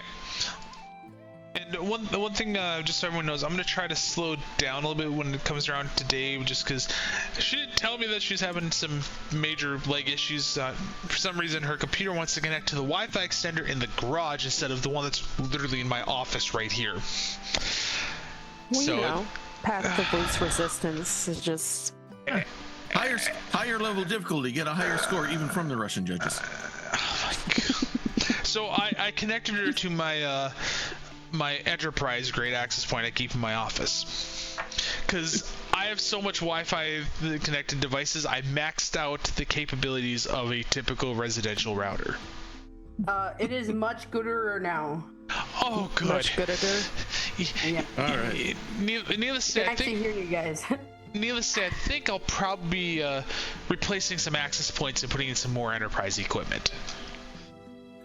So maybe that's where I need to go next. But okay, you guys obviously just finished killing the mimic off. I'll give the floor to you guys as to what you would like to do next, or any commenting between the group. If all the bins have not been hit, I want to hit the rest of the bins. just in case there's another one. Gotta make sure we get them all. Do you want to hit them as far as like doing damage to them, or just enough to see if there's another mimic? Just enough to see if there's another mimic. Like I just run around and start tapping the top of the bins. Okay. While you do that, I'm going to check out the remains of the mimic just to see if there's anything that it may not have been able to digest that might indicate if he got one of the people that is missing or maybe more. Oh, that's seer. Not knowing how well things such as daggers or gold or belt buckles or things like that, how digestible they are. Yeah. Loot job. Gotta think about how to do this. So, However you choose, ogre kind and benevolent GM. let's get that stuff off the tip of your nose. Let's see. So that's gonna take a little bit longer to digest. And okay, so these two. Let's go this way. Okay. Now that I've done some thinking, as you're going through, and you obviously have this weird pile of ooze, and I know people are roaming to fight me on what the remains of a mimic are. That's that's going to be for me. Okay. Your world, your exactly. Your choice. As you're going through the pile, you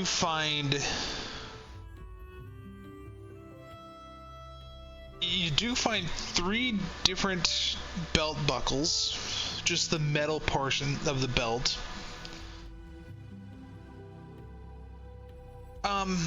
As you're handling this ooze, are you just poking around using your weapons, or are you in hands first? I would be using the tip of my short sword to sift through it. Okay. Because I was gonna play an I will effect into it. sheathe the dagger, and I will switch to the short sword to sift through, to search through it. Okay. So using the short sword, you do kind of think of it like using like a rake. I'll use like the Spaceballs giant hairbrush type deal.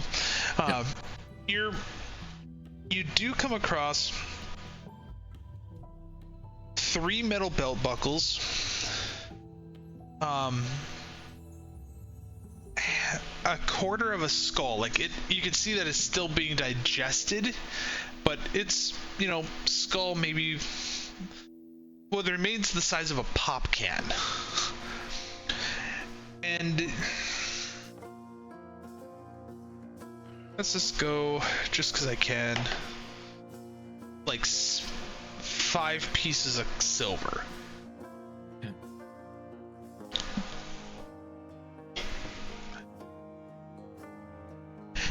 Anything else so that you're seeing is not recognizable.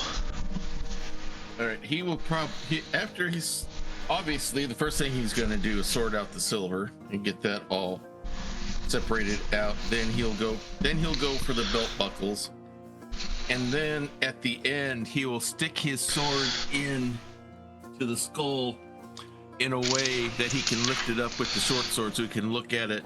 Not being a man of science by any stretch of the imagination, he's going to try to see, is this gnome sized skull, or is this something smaller? Just to try to confirm, if nothing else. So as you're holding up this portion of the skull that's obviously digested, a lot of it's missing. You've got about the size of a pop can left. I look it over closely. Voss is looking at it, and from what you can tell of the skull, is it almost looks like probably the lower third of a head. And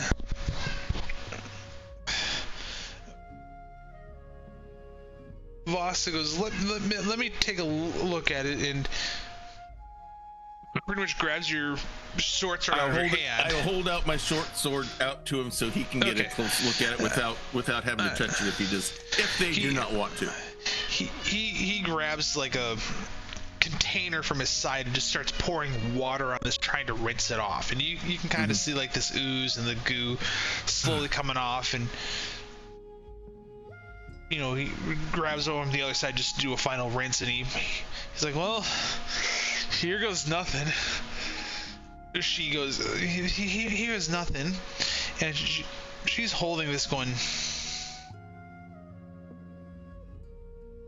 trying to outline where it would curve. She was, yeah, that looks like it'd be about the size of a goblin.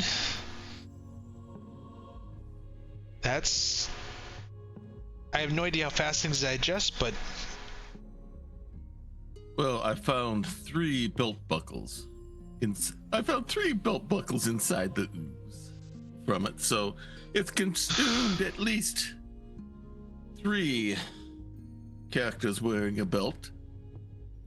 No idea if that would be all goblins or if any of those might have been gnomes, but... Let's take a look at this. Voss looks and goes, and then he'll take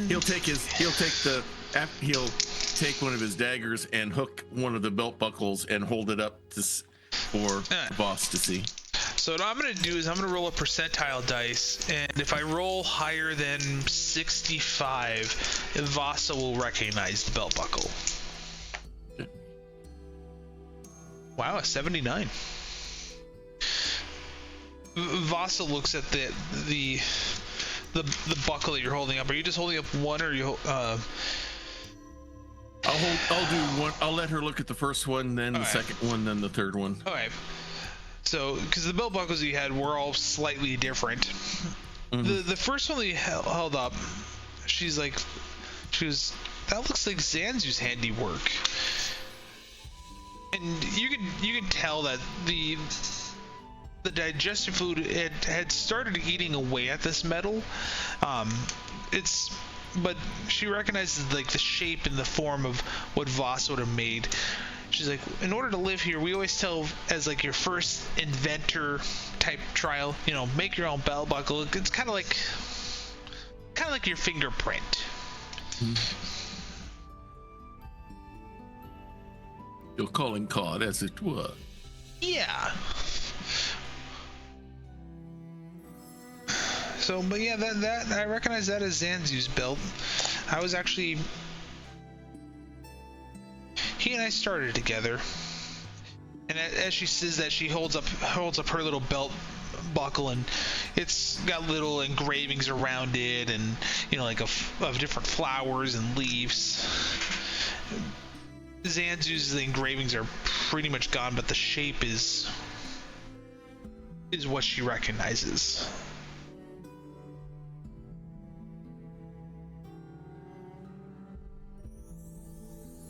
And after that, he'll hold up the next one and then the next one for her to look at as well, just in case.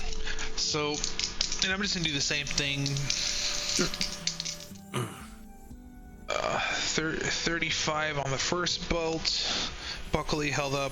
She's like, I'm not sure if that's either of those.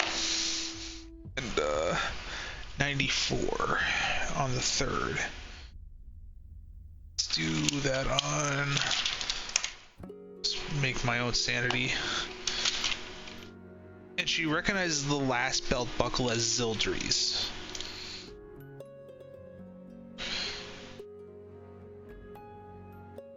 And that one it's still pretty well intact. You see with Zildri's, he was... you kind of see like hammers and anvils etched around it. Typical of someone that a craftsman. Well, it appears we've eliminated 2 out of the 3. Well, and being that I recognize 2 of the 3, I would probably safe to assume that last one is probably up and downs. But I didn't know him as well. Understood.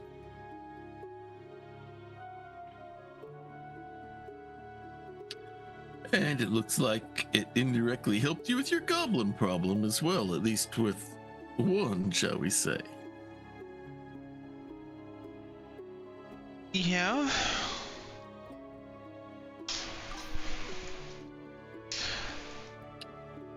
So, do we still want to go check the other 2 rooms? I almost want to go check them just because what if there are other shapeshifters or something else that's a problem in those rooms starting up? Maybe this one just got lucky and got to eat it all. After all, that belt buckle could have been the goblin whose jaw we still have here. I would suggest at least checking them out to be safe. Very okay. And as you say that, Vasa turns around and you see her heading back through,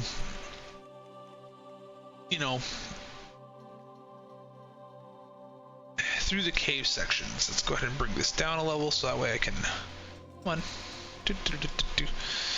And previously where she had taken where you guys came in on here, she comes down and takes, come on. She comes down, goes to the right, and as she's going through the corridor, she is yelling out, "It's just us! Don't fire!"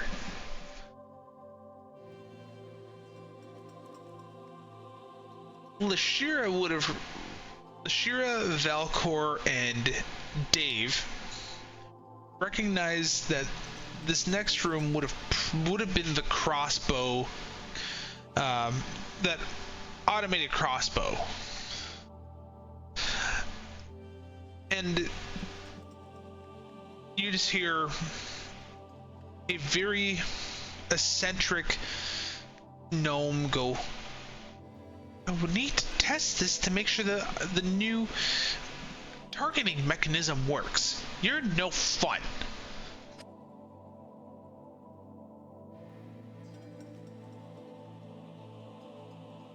Boss goes, "So you're not gonna fire?" "No." See the goblin head poke around the corner. "It's safe. You can come out."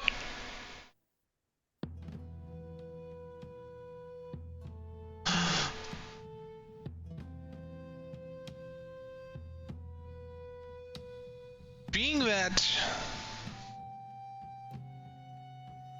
this would have been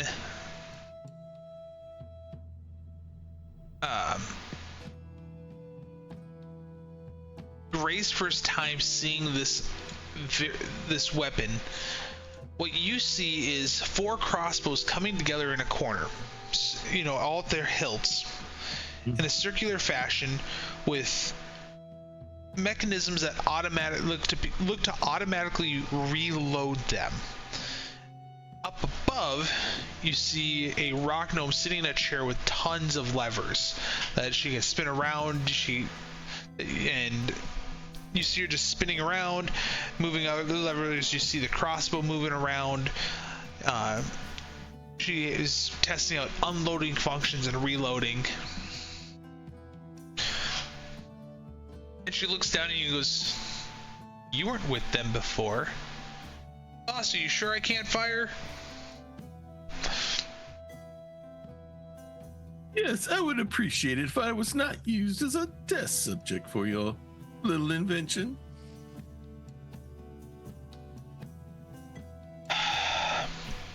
Fine. If you can bring me some test subjects, that'd be great.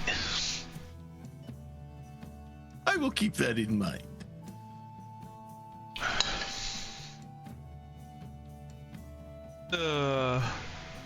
Fun. Okay, so and you see just Vasa just continually hurried along the path. Again, you guys recognize that this is where you guys came in at. This little hallway. All of these unknown from broken plugins from the last time I used this. Now, the question is Boston turns around, which way do you want to go? We can either go left to the dining hall, or we can go right and go to the crab mechanisms, the crab contraptions.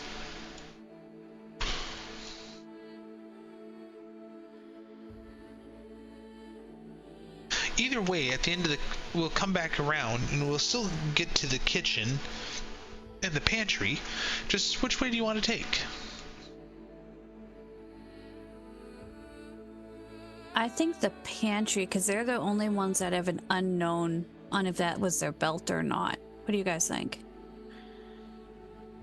Sounds good. Yeah.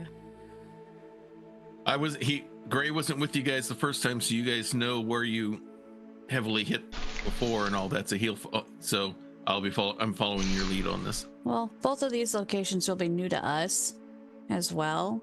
Mm-hmm. We didn't really get to explore them at all, but I'm All going off four. of my notes.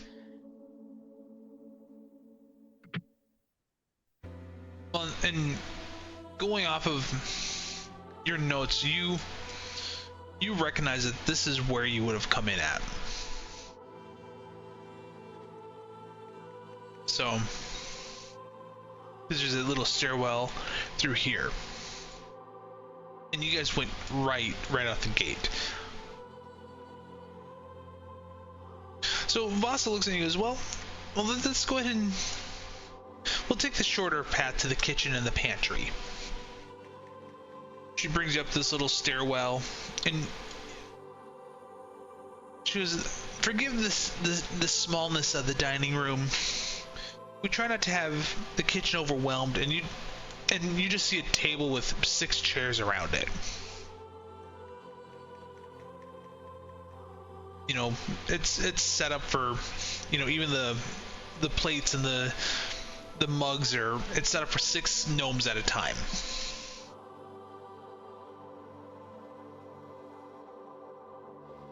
As you get to the kitchen,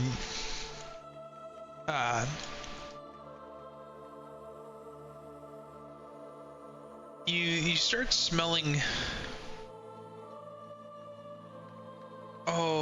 like a blend of like stews, and you hear like a bubbling pot.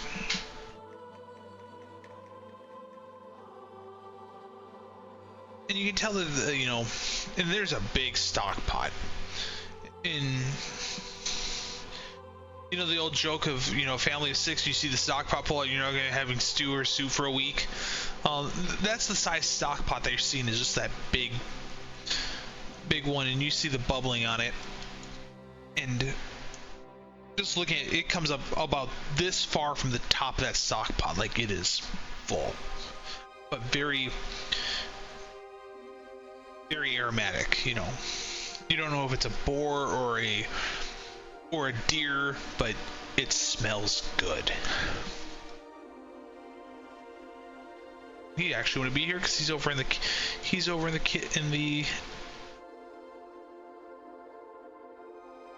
bedrooms, and she's over in the bedrooms. Yeah, like why was that one person at the crossbow spot when they're supposed to be in the barracks? Because I forgot. Thanks for calling me out. They're guarding the door. You could have went with that. Dang it! You gave me an easy out. Guarding the secret recipes of the chef. Okay, I gotta make a note of this. Just because I appreciate you guys all. Keeping you on your toes. Like a midget at a urinal.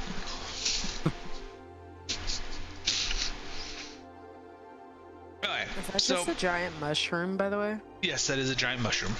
Nice. There wasn't mushroom for it in this area.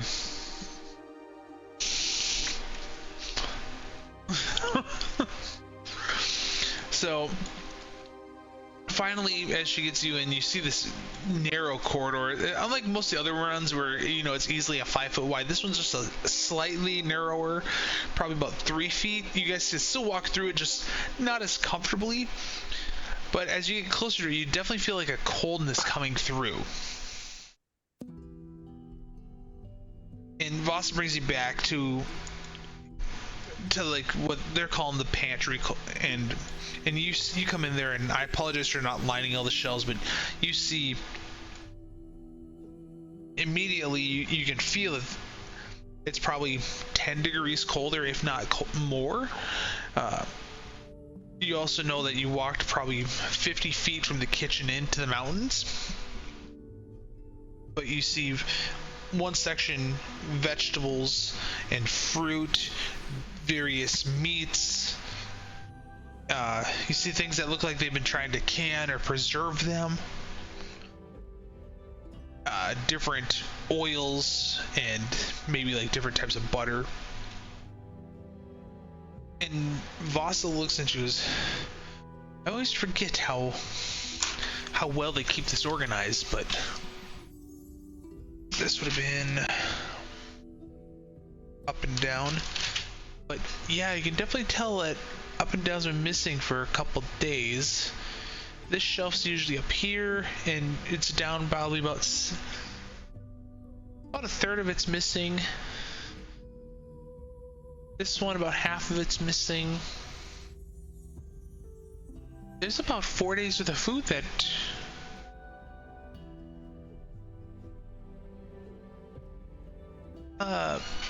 cat person. How long did you think that they were missing? That one wasn't actually listed. It'd have to be less than 4 days though, because the oldest one was about 5 days. There's like a gap in there, so. How sure of that timeline are you? Because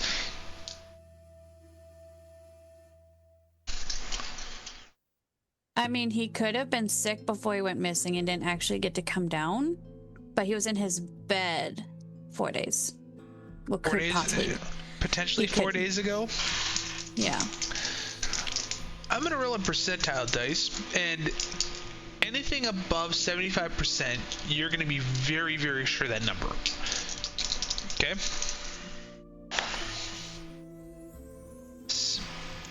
I said 75%, and I rolled a 78. So,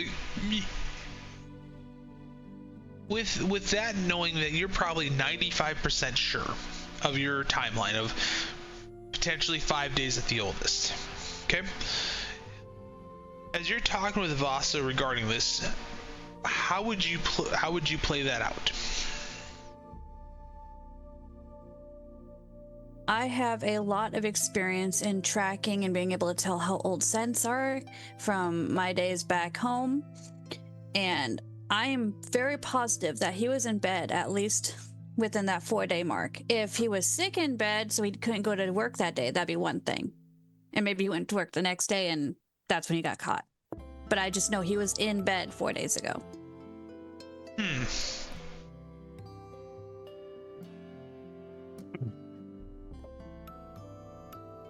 Vasa looks at you, and she looks around the room, the pantry, looks at you and goes, well, you think that no more than 4 days? There's about 4 days missing here.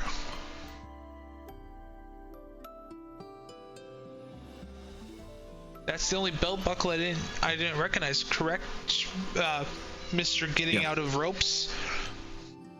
That is... The name is Gray. Gray Dixon. I apologize, Gray. Well, I think as he says that, Gray's going to walk up to one of the counters with that is at least eye level. Okay. And he's going to look there to see how much dust is on the shelf compared to how the empty spots on the shelf compared to the stuff that's on there, to see how long to help confirm and prove Leshira's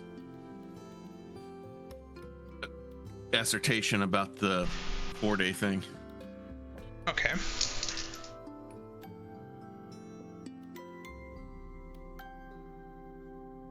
why can my d20 never roll this high? Like, I just rolled a 75 and a 79 on my percentile dice. So Gray, looking at the shelf at the eye level, you can pretty well collaborate what she's seeing, where it's probably been, there's about 4 days worth of dust. For people coming and going, you can tell that whoever is working in the kitchen more than likely has just been coming in and grabbing stuff from the top down, not really paying attention, but still grabbing the stuff in, whatever wrapping that you're seeing, whether that be large tree leaves, whether it be in parchment. But you can tell though that there's, for a pantry of food, seeing dust is kind of weird. Mm-hmm. But you can collaborate. It's probably 4-ish days. Yes, I would say by the look of the shows here, the dust kind of tells me that, yes, my colleague is probably pretty close to the number of days that it's been since someone's done something in here. Well, I think Vasa goes, well, I think that solves the that mystery belt buckle. She looks to the king, Korbaz. Does this satisfy your need to find the missing personnel? And you see them bicker back and forth for, I don't know, 4 or 5 minutes.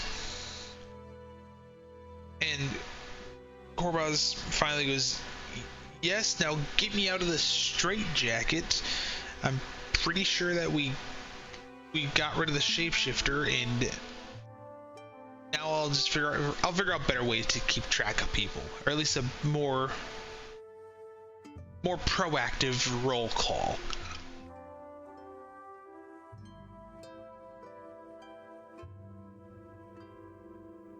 Yes, I think he can get out of his jacket if you guys both agree. It's pretty well known that he's sane and seems much calmer now.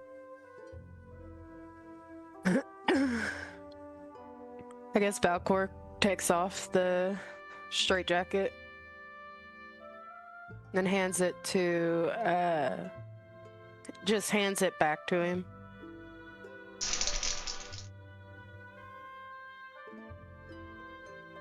Let's see, I wonder how much time has passed since we started the session.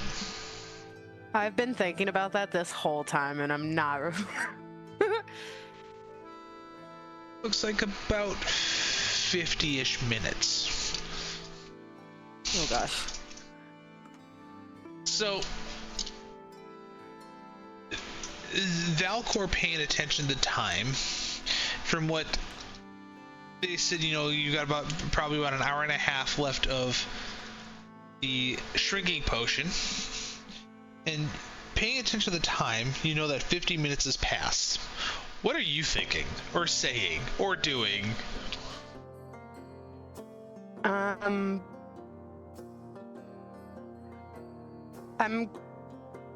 Valkor would kind of be standing towards the doorway, not trying to rush anyone. We're trying to confirm to calm the king down, but very nervously standing by the doorway, looking out. Are we good? Feels a little tight in these rooms.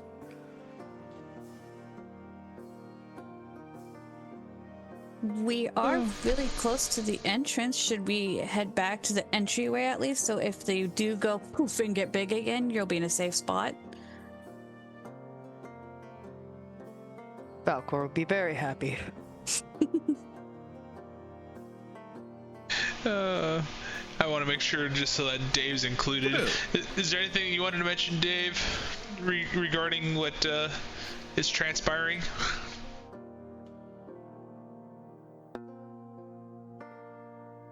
I mean, it could be fun to see what happens, but Oh.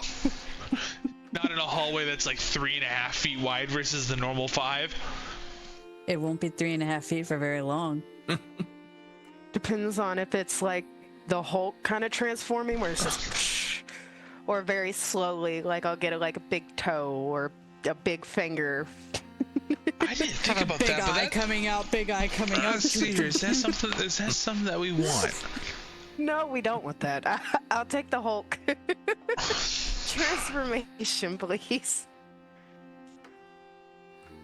Oh, you'll have to see what I just rolled on my Oh, percentile gosh. dice. Well, I suppose a happy Valkor is probably going to be best for all of us. Alright. Yeah, Mostly when you because mentioned the I'm door, afraid of what'll happen if there's a grumpy one. when you mentioned the door, that's the first thing that popped in my head. Like, oh my gosh, wait. How long have we been here? So Valkor, knowing the timing, and you guys are all in the pantry, right? Probably right in this area. I'm imagining, Valkor, that you're slowly just backing down the hallway, just making sure that you get back, staying in eye contact. Just like as they're arguing and talking, and he says, like, you know, it's okay. I'll take the straitjacket off him, kind of give it back to him, and just slowly make my way down the hallway. Vasa, she looks at you kind of just backing out and goes, I'm thinking you're worried about that shrinking potion? We still got about 40 minutes left, but let's go ahead and get back to the main group. We could stand on the bridge, please. Okay. As you guys, you know that's about a probably 10-ish minute walk back to the group in, if you pull up the map, in the area labeled 12. Is there anywhere that you guys want to stop or ask questions of King of the Kings? Of either Korbaz or King Nurki during the little bit of a walk.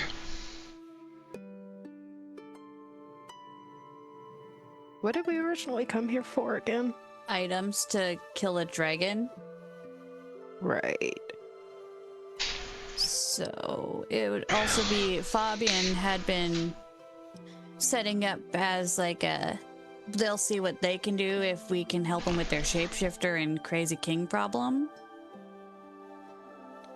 So it'd be like continuing that kind of mindset of, now that we've been helping you guys, would you mind helping us in return with some items? So we can go for the next thing, which is the dragon, which might not be affecting quite yet, but it has a possibility.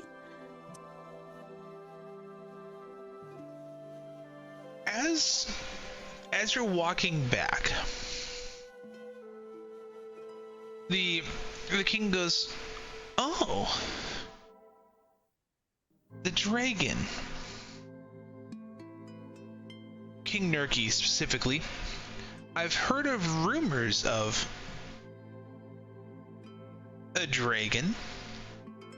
I may have a couple of things that could help back in my bedroom. Don't know how well they're gonna help,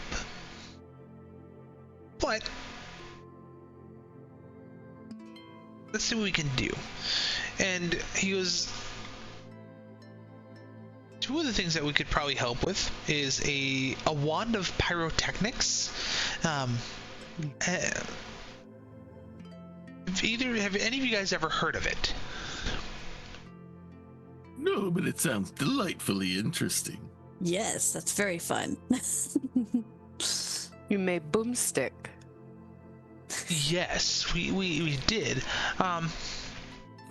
We most of the time, these wands of pyrotechnics, people can put in 5 charges, This one we were able to make it not only where it has 7, but every dawn it will regain up to 7 a day.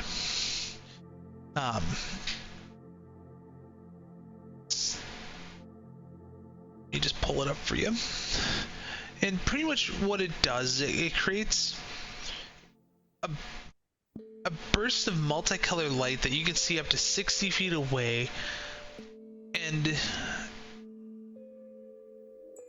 the noise though can be heard by up to 300. So it's a fantastic way to either blind enemies or distract enemies.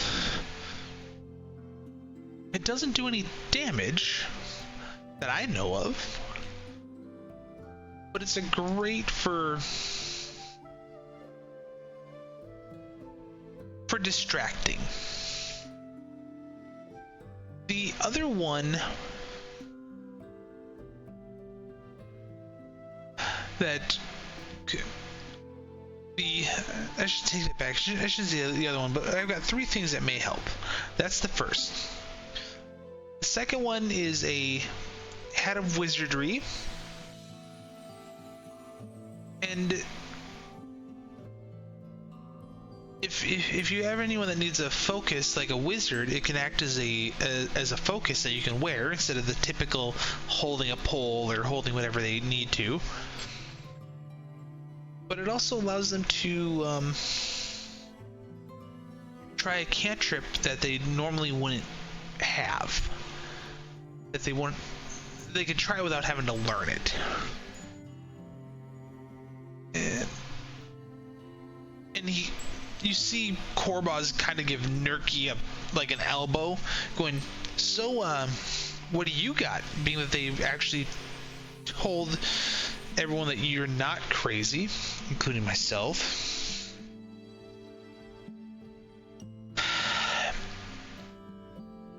You just see Nurki go, well, I've got a pole arm, a pole of collapsing. And pretty much what it goes from being a regular pole arm to you speak a word at it and it collapses down to a 1 foot long once you put it into a bag of holding or something easier for storage. And then you say it again, it'll elongate to a standard pole arm. Don't know if it's gonna help you or not, but Mr. Korbaz already, or Nurki, excuse me, Nurki, you know, he sidearmed Korbaz. Had to get my names right. He has all the fancy ones. As they finish up, you guys get back to across the bridge, back into where the inventor's room is, and you begin to hear the chatter of the other gnomes down the bedroom. Is there anything that you guys want to do before heading to, I'm going to call it the domiciles, where all the beds are?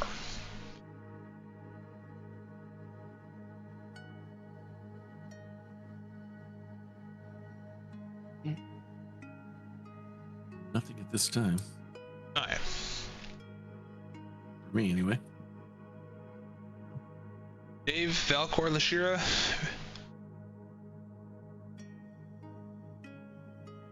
I can't think of anything at the moment. I'm good. Okay. Oh, I think I just heard Dave say I'm good. Alright. So as you come back into the domicile, you see all the gnomes there. The floor is yours to roleplay out however you want to handle this. They've been waiting impatiently regarding the whole shapeshifter.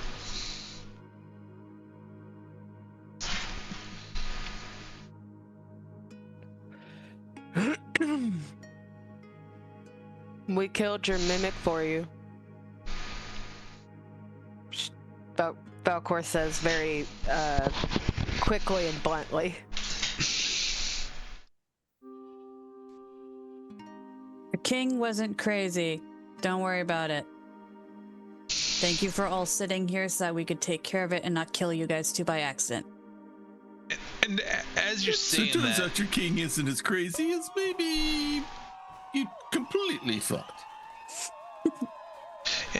and you just hear all of these gnomes just go utterly crazy.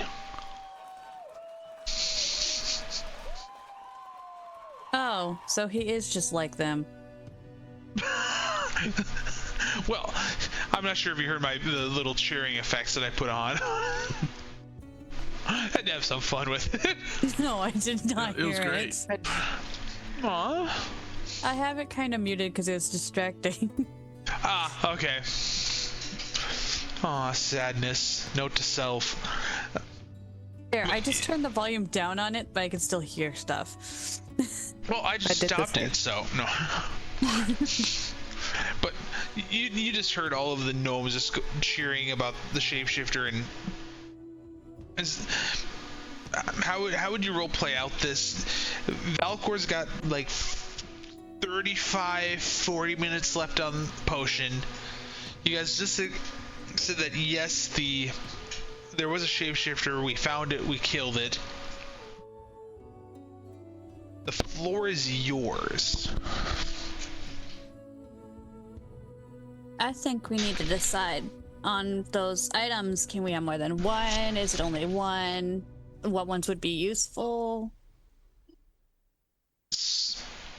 So, I apologize for not making this clear. The king said you could have all three. We get all three. Oh, okay. That's nice. I thought it was a choice thing. I thought he was saying like we could Yeah. choose. No, I apologize. That I did not make it. So, the items that they said that you could get, and you see Korbaz and Nurki walk off, and they're like, "We'll be right back with the reward." It's a pole of collapsing, wand of pyrotechnics, and a hat of wizardry.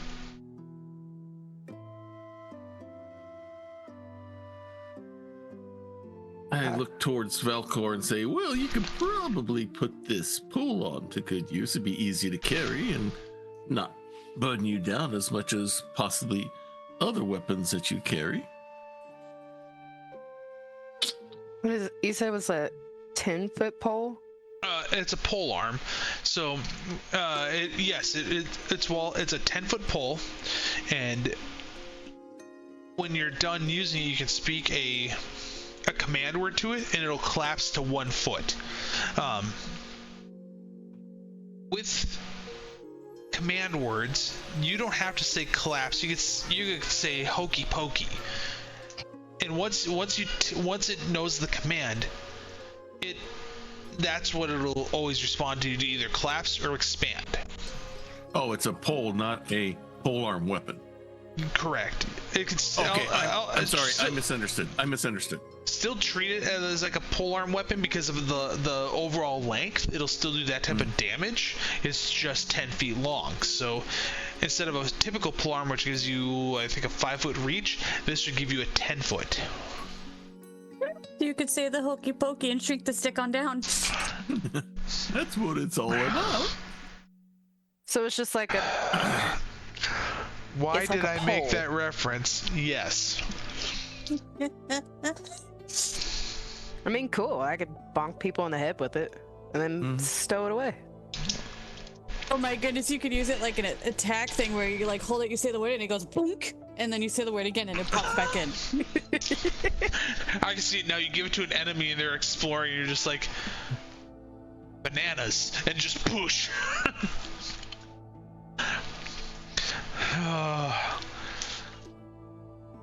I hope someone Gray is looking very interestingly at that wand of pyrotechnics. He could think of all sorts of ways he could use that to distract people from what he's actually trying to do. It sounds like a Roman candle. Like I looked it up. It sounds like a Roman candle. Like it shoots balls of light. Yeah, That pretty sounds much. so cool. While so while they're deciding on what else to do, can Valkor will kind of go in the middle of all these very excited gnomes. Just shout out. What do they call them? Who's in charge, I guess, of each faction or wherever they're at? Okay, so you're talking like the supervisors of each region. So like the pantry and the kitchen and the dining room would be like one area.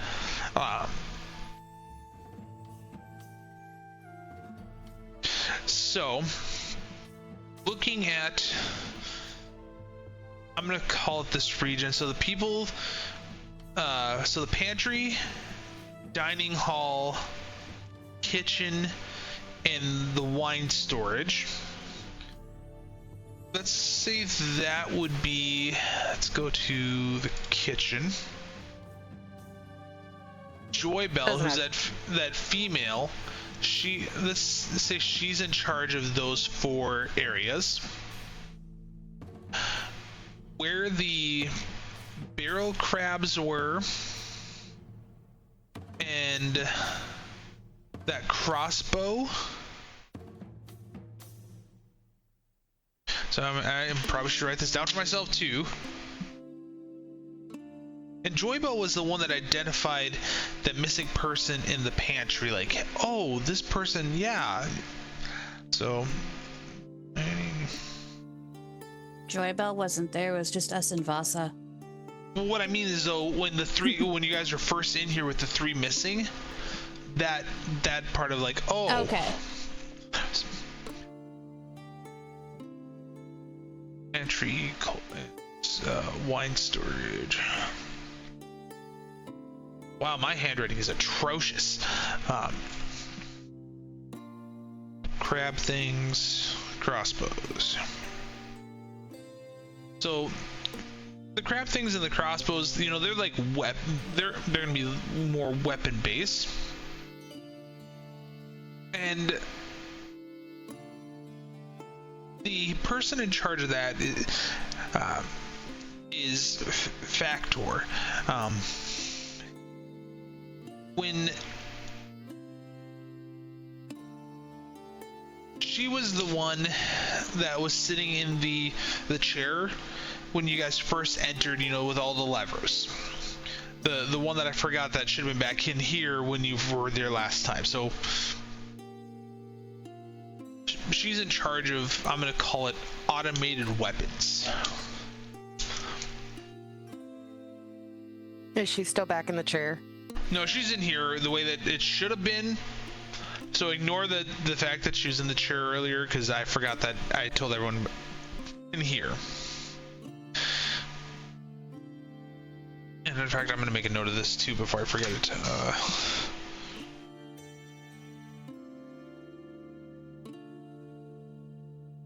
There's... Okay.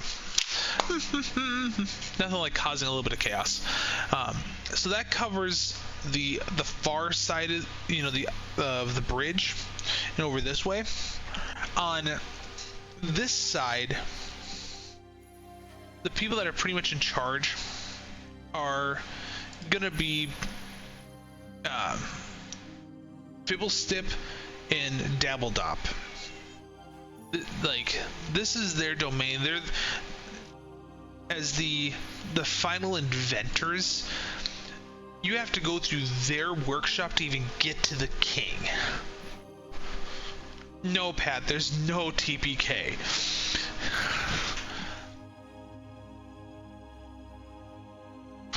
But thanks for asking. What's TPK? Total party kill. And for the longest, so in Fall of Red Dawn and in Chains of the Forsaken,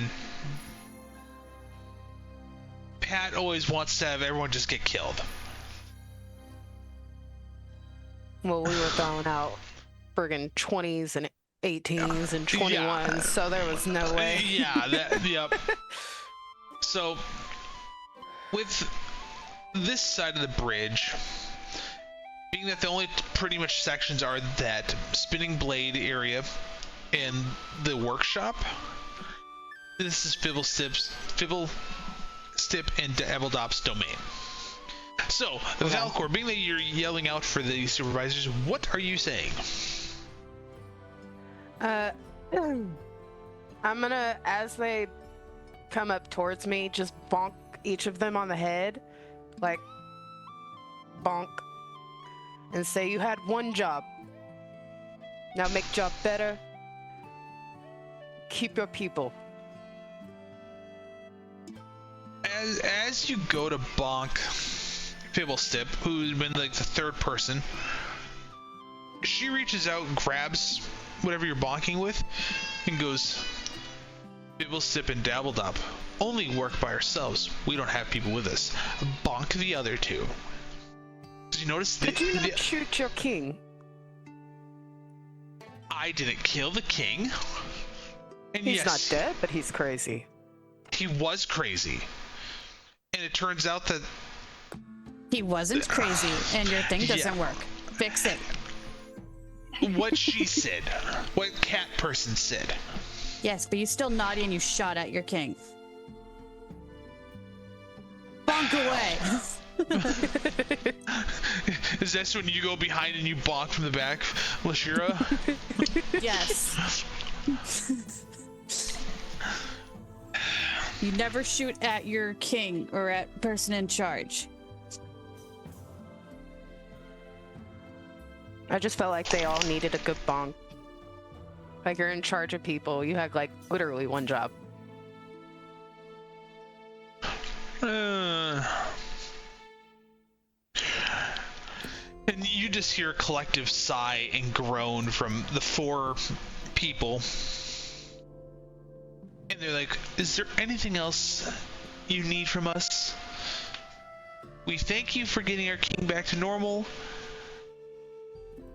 I don't know what else you needed. I don't know what else you wanted.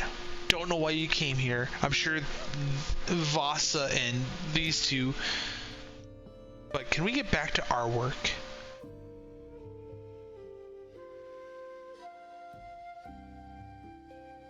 Valkor approves. Valkor approved. Just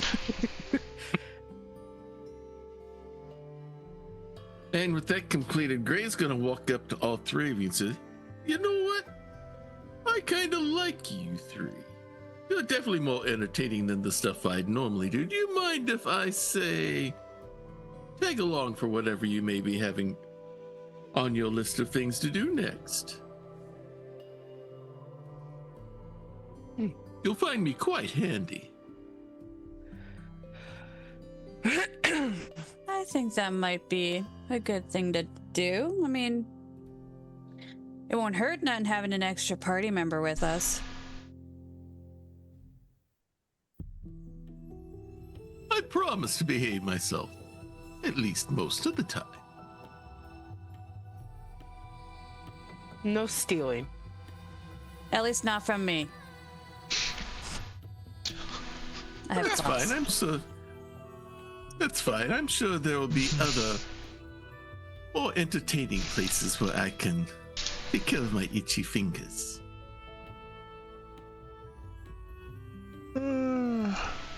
Your fingers are itchy? Oh, they always are looking for, shall we say, something to do, something to investigate, something to take, something to acquire and occupy my imaginations.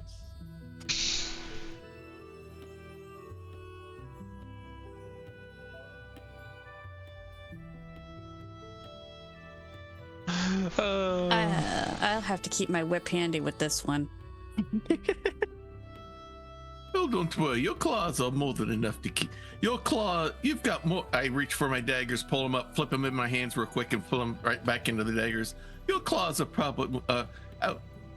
My claws may be just quick as yours, but you have much more than I do.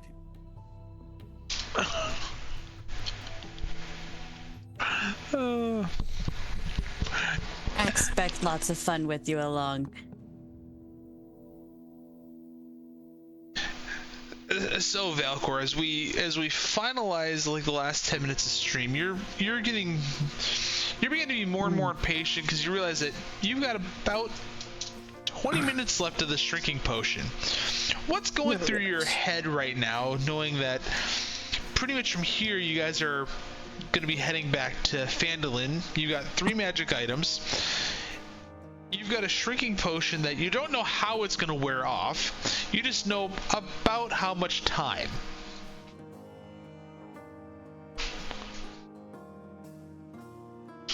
I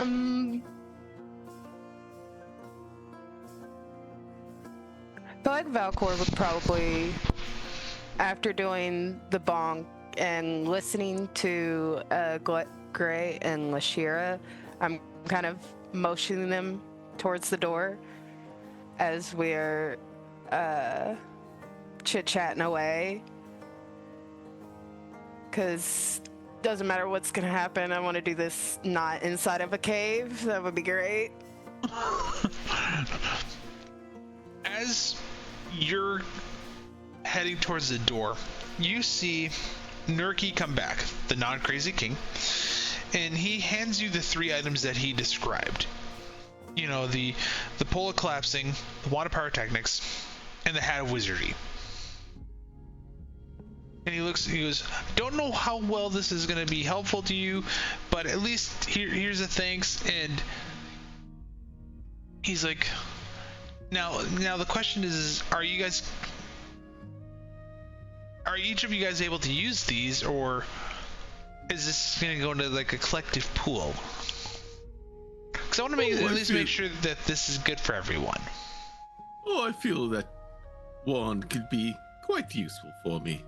Nothing someone like me likes more than being able to create a distraction somewhere.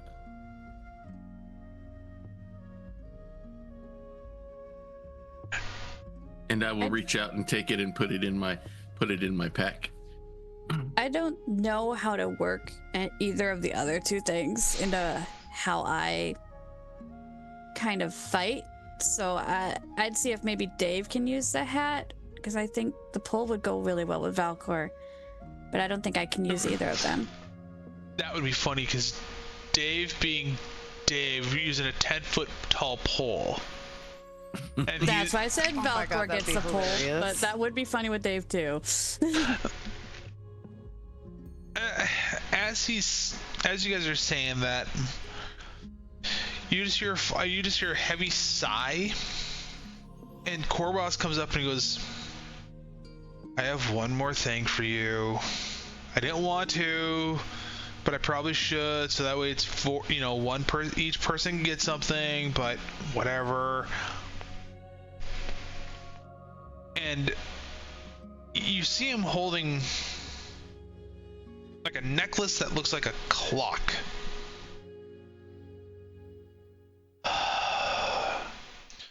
Being that Nurki had 2 things, I probably should give 2 things, because technically he and I are equal. And he holds out this necklace and he goes, it's a clockwork amulet. And pretty much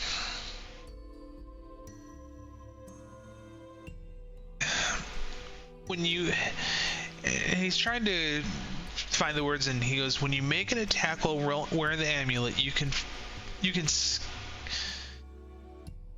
skip rolling as players. Okay, with the clockwork amulet, when wearing it, you can forego rolling the d20 to get a 10 on the dice. So pretty much, if you know that, like, if you have like a +7 to hit, you can say, I'm just going to skip rolling a d20. I'm going to get a 10, give a +7, and get a 17 to hit. But you can only do it once in a 24-hour period, and it recharges at dawn the next day.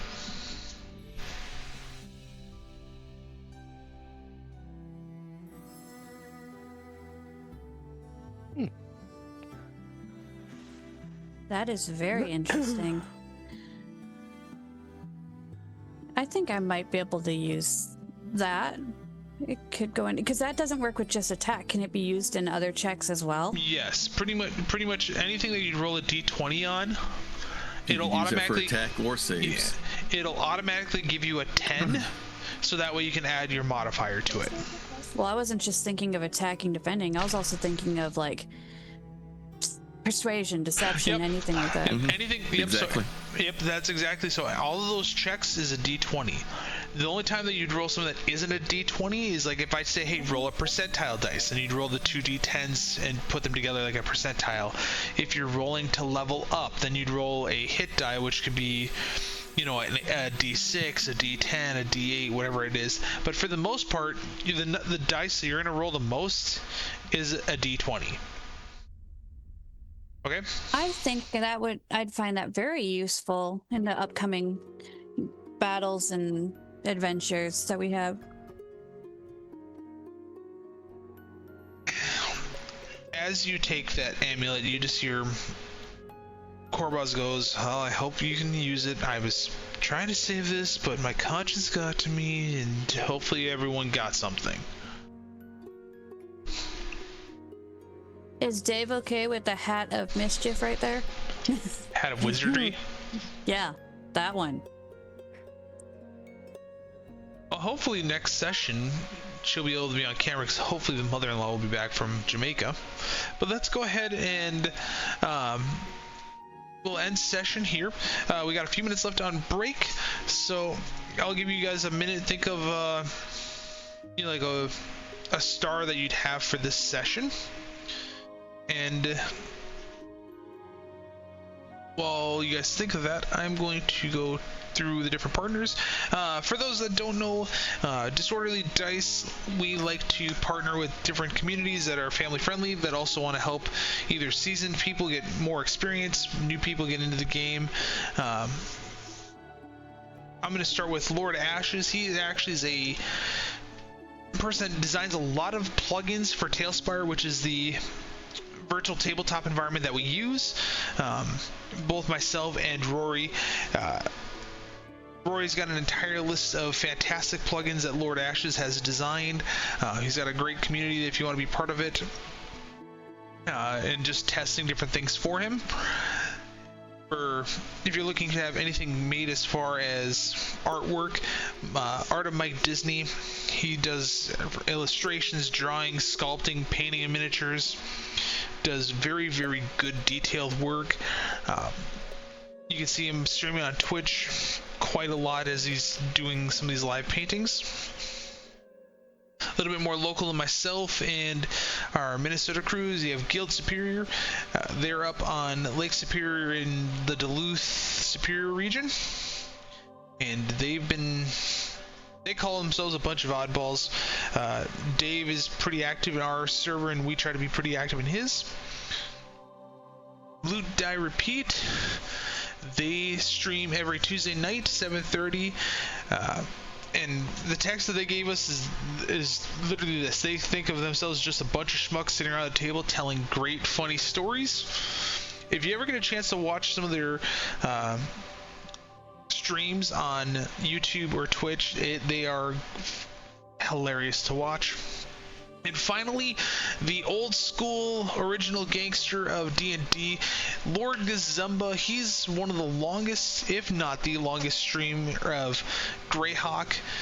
45 years of playing first edition and second edition, and he streams all the time on Twitch and YouTube. Right now they've got a game going called The Order of Ulick, which is a Dungeons and Dragons first edition dating back to, 1977, I want to say. But he's a big supporter of the community and also helping, people understand the game more. So hopefully with that, a little bit of time going around. I always like to go in a clockwise fashion, so we'll start with Leshira, down to Dave, down to Valkor, and Gray. Who would you say would be your star of today? And it can be for any reason, and then why would you say that they're your star of the day? I'm gonna go with Gray because he was just funny in the way he gets into the combat thing, because I'm still new to it. So the fact that he added in the different versions of combat kind of is also helping me out.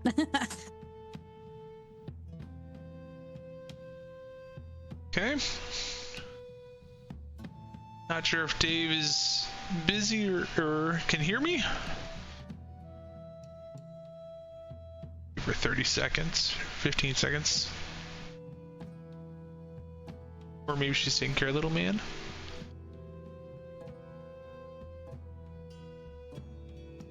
I think she's taking care of little man. Valkor. I'll go with Gray as well for the added commentary, because I still don't know what to say and when, and it was kind of great to actually have somebody that goes back and forth. Mm-hmm.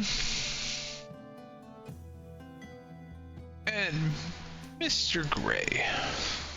All right, I would split them. I'm going to split them both between Leshira and Valkor, because when Gray got into trouble with that mimic, they both had massive critical hits on there to whittle that thing down to size real quick and keep my little rogue from becoming mimic chow. That is fantastic. Well, Gray, it's a pleasure to have you join our Misfit crew. For those that don't know, Gray goes by Kai in the Disorderly Dice Discord server. He's been around for quite some time, even when we were active in Blue Box. Just a fantastic individual from the times that I've been able to play with him and meet him. Because you were at Blue Box Con back in 2023, right? When I was there? I believe so, yeah. Yeah, I think that's the one time my wife and I were able to show up, and just a fun individual. But we're gonna go ahead and we're gonna raid into Lord Gazumba right now. Lord Gazumba, as well as Rory and a bunch of other communities, are doing a massive fundraiser for St. Jude, where everything that's donated is going to the St. Jude organization to help with, I want to say, a bunch of different children's surgeries and all of this. We've been doing it for, I think, 8 years. So let's go ahead and raid into them and give them their support. I think right now they're working towards, I think I believe it's $500 or $5,000. Right. I know they've increased it a couple times. Disorderly Dice, Guild Superior, Lord Gazumba, and I think Loot Die Repeat are all working towards this massive fundraiser. Yeah, in fact, my Etsy shop, Diet Water Productions, I'm donating a custom-made GM screen as part of the prizes that they're giving away as part of the fundraising. So, well, look at that. Very much a cause I support, as being a pharmacist who used to specialize in oncology treatment and all that. I definitely applaud the work that the St. Jude's people do. Awesome. Well, let's go ahead and we're going to get raided into Lord Gazumba. We appreciate everyone watching the stream today. And until next time, may your rolls be nat 20s and your damages be maxed. Okay. And just waiting for the raid. 4, 3. And raid now. Okay.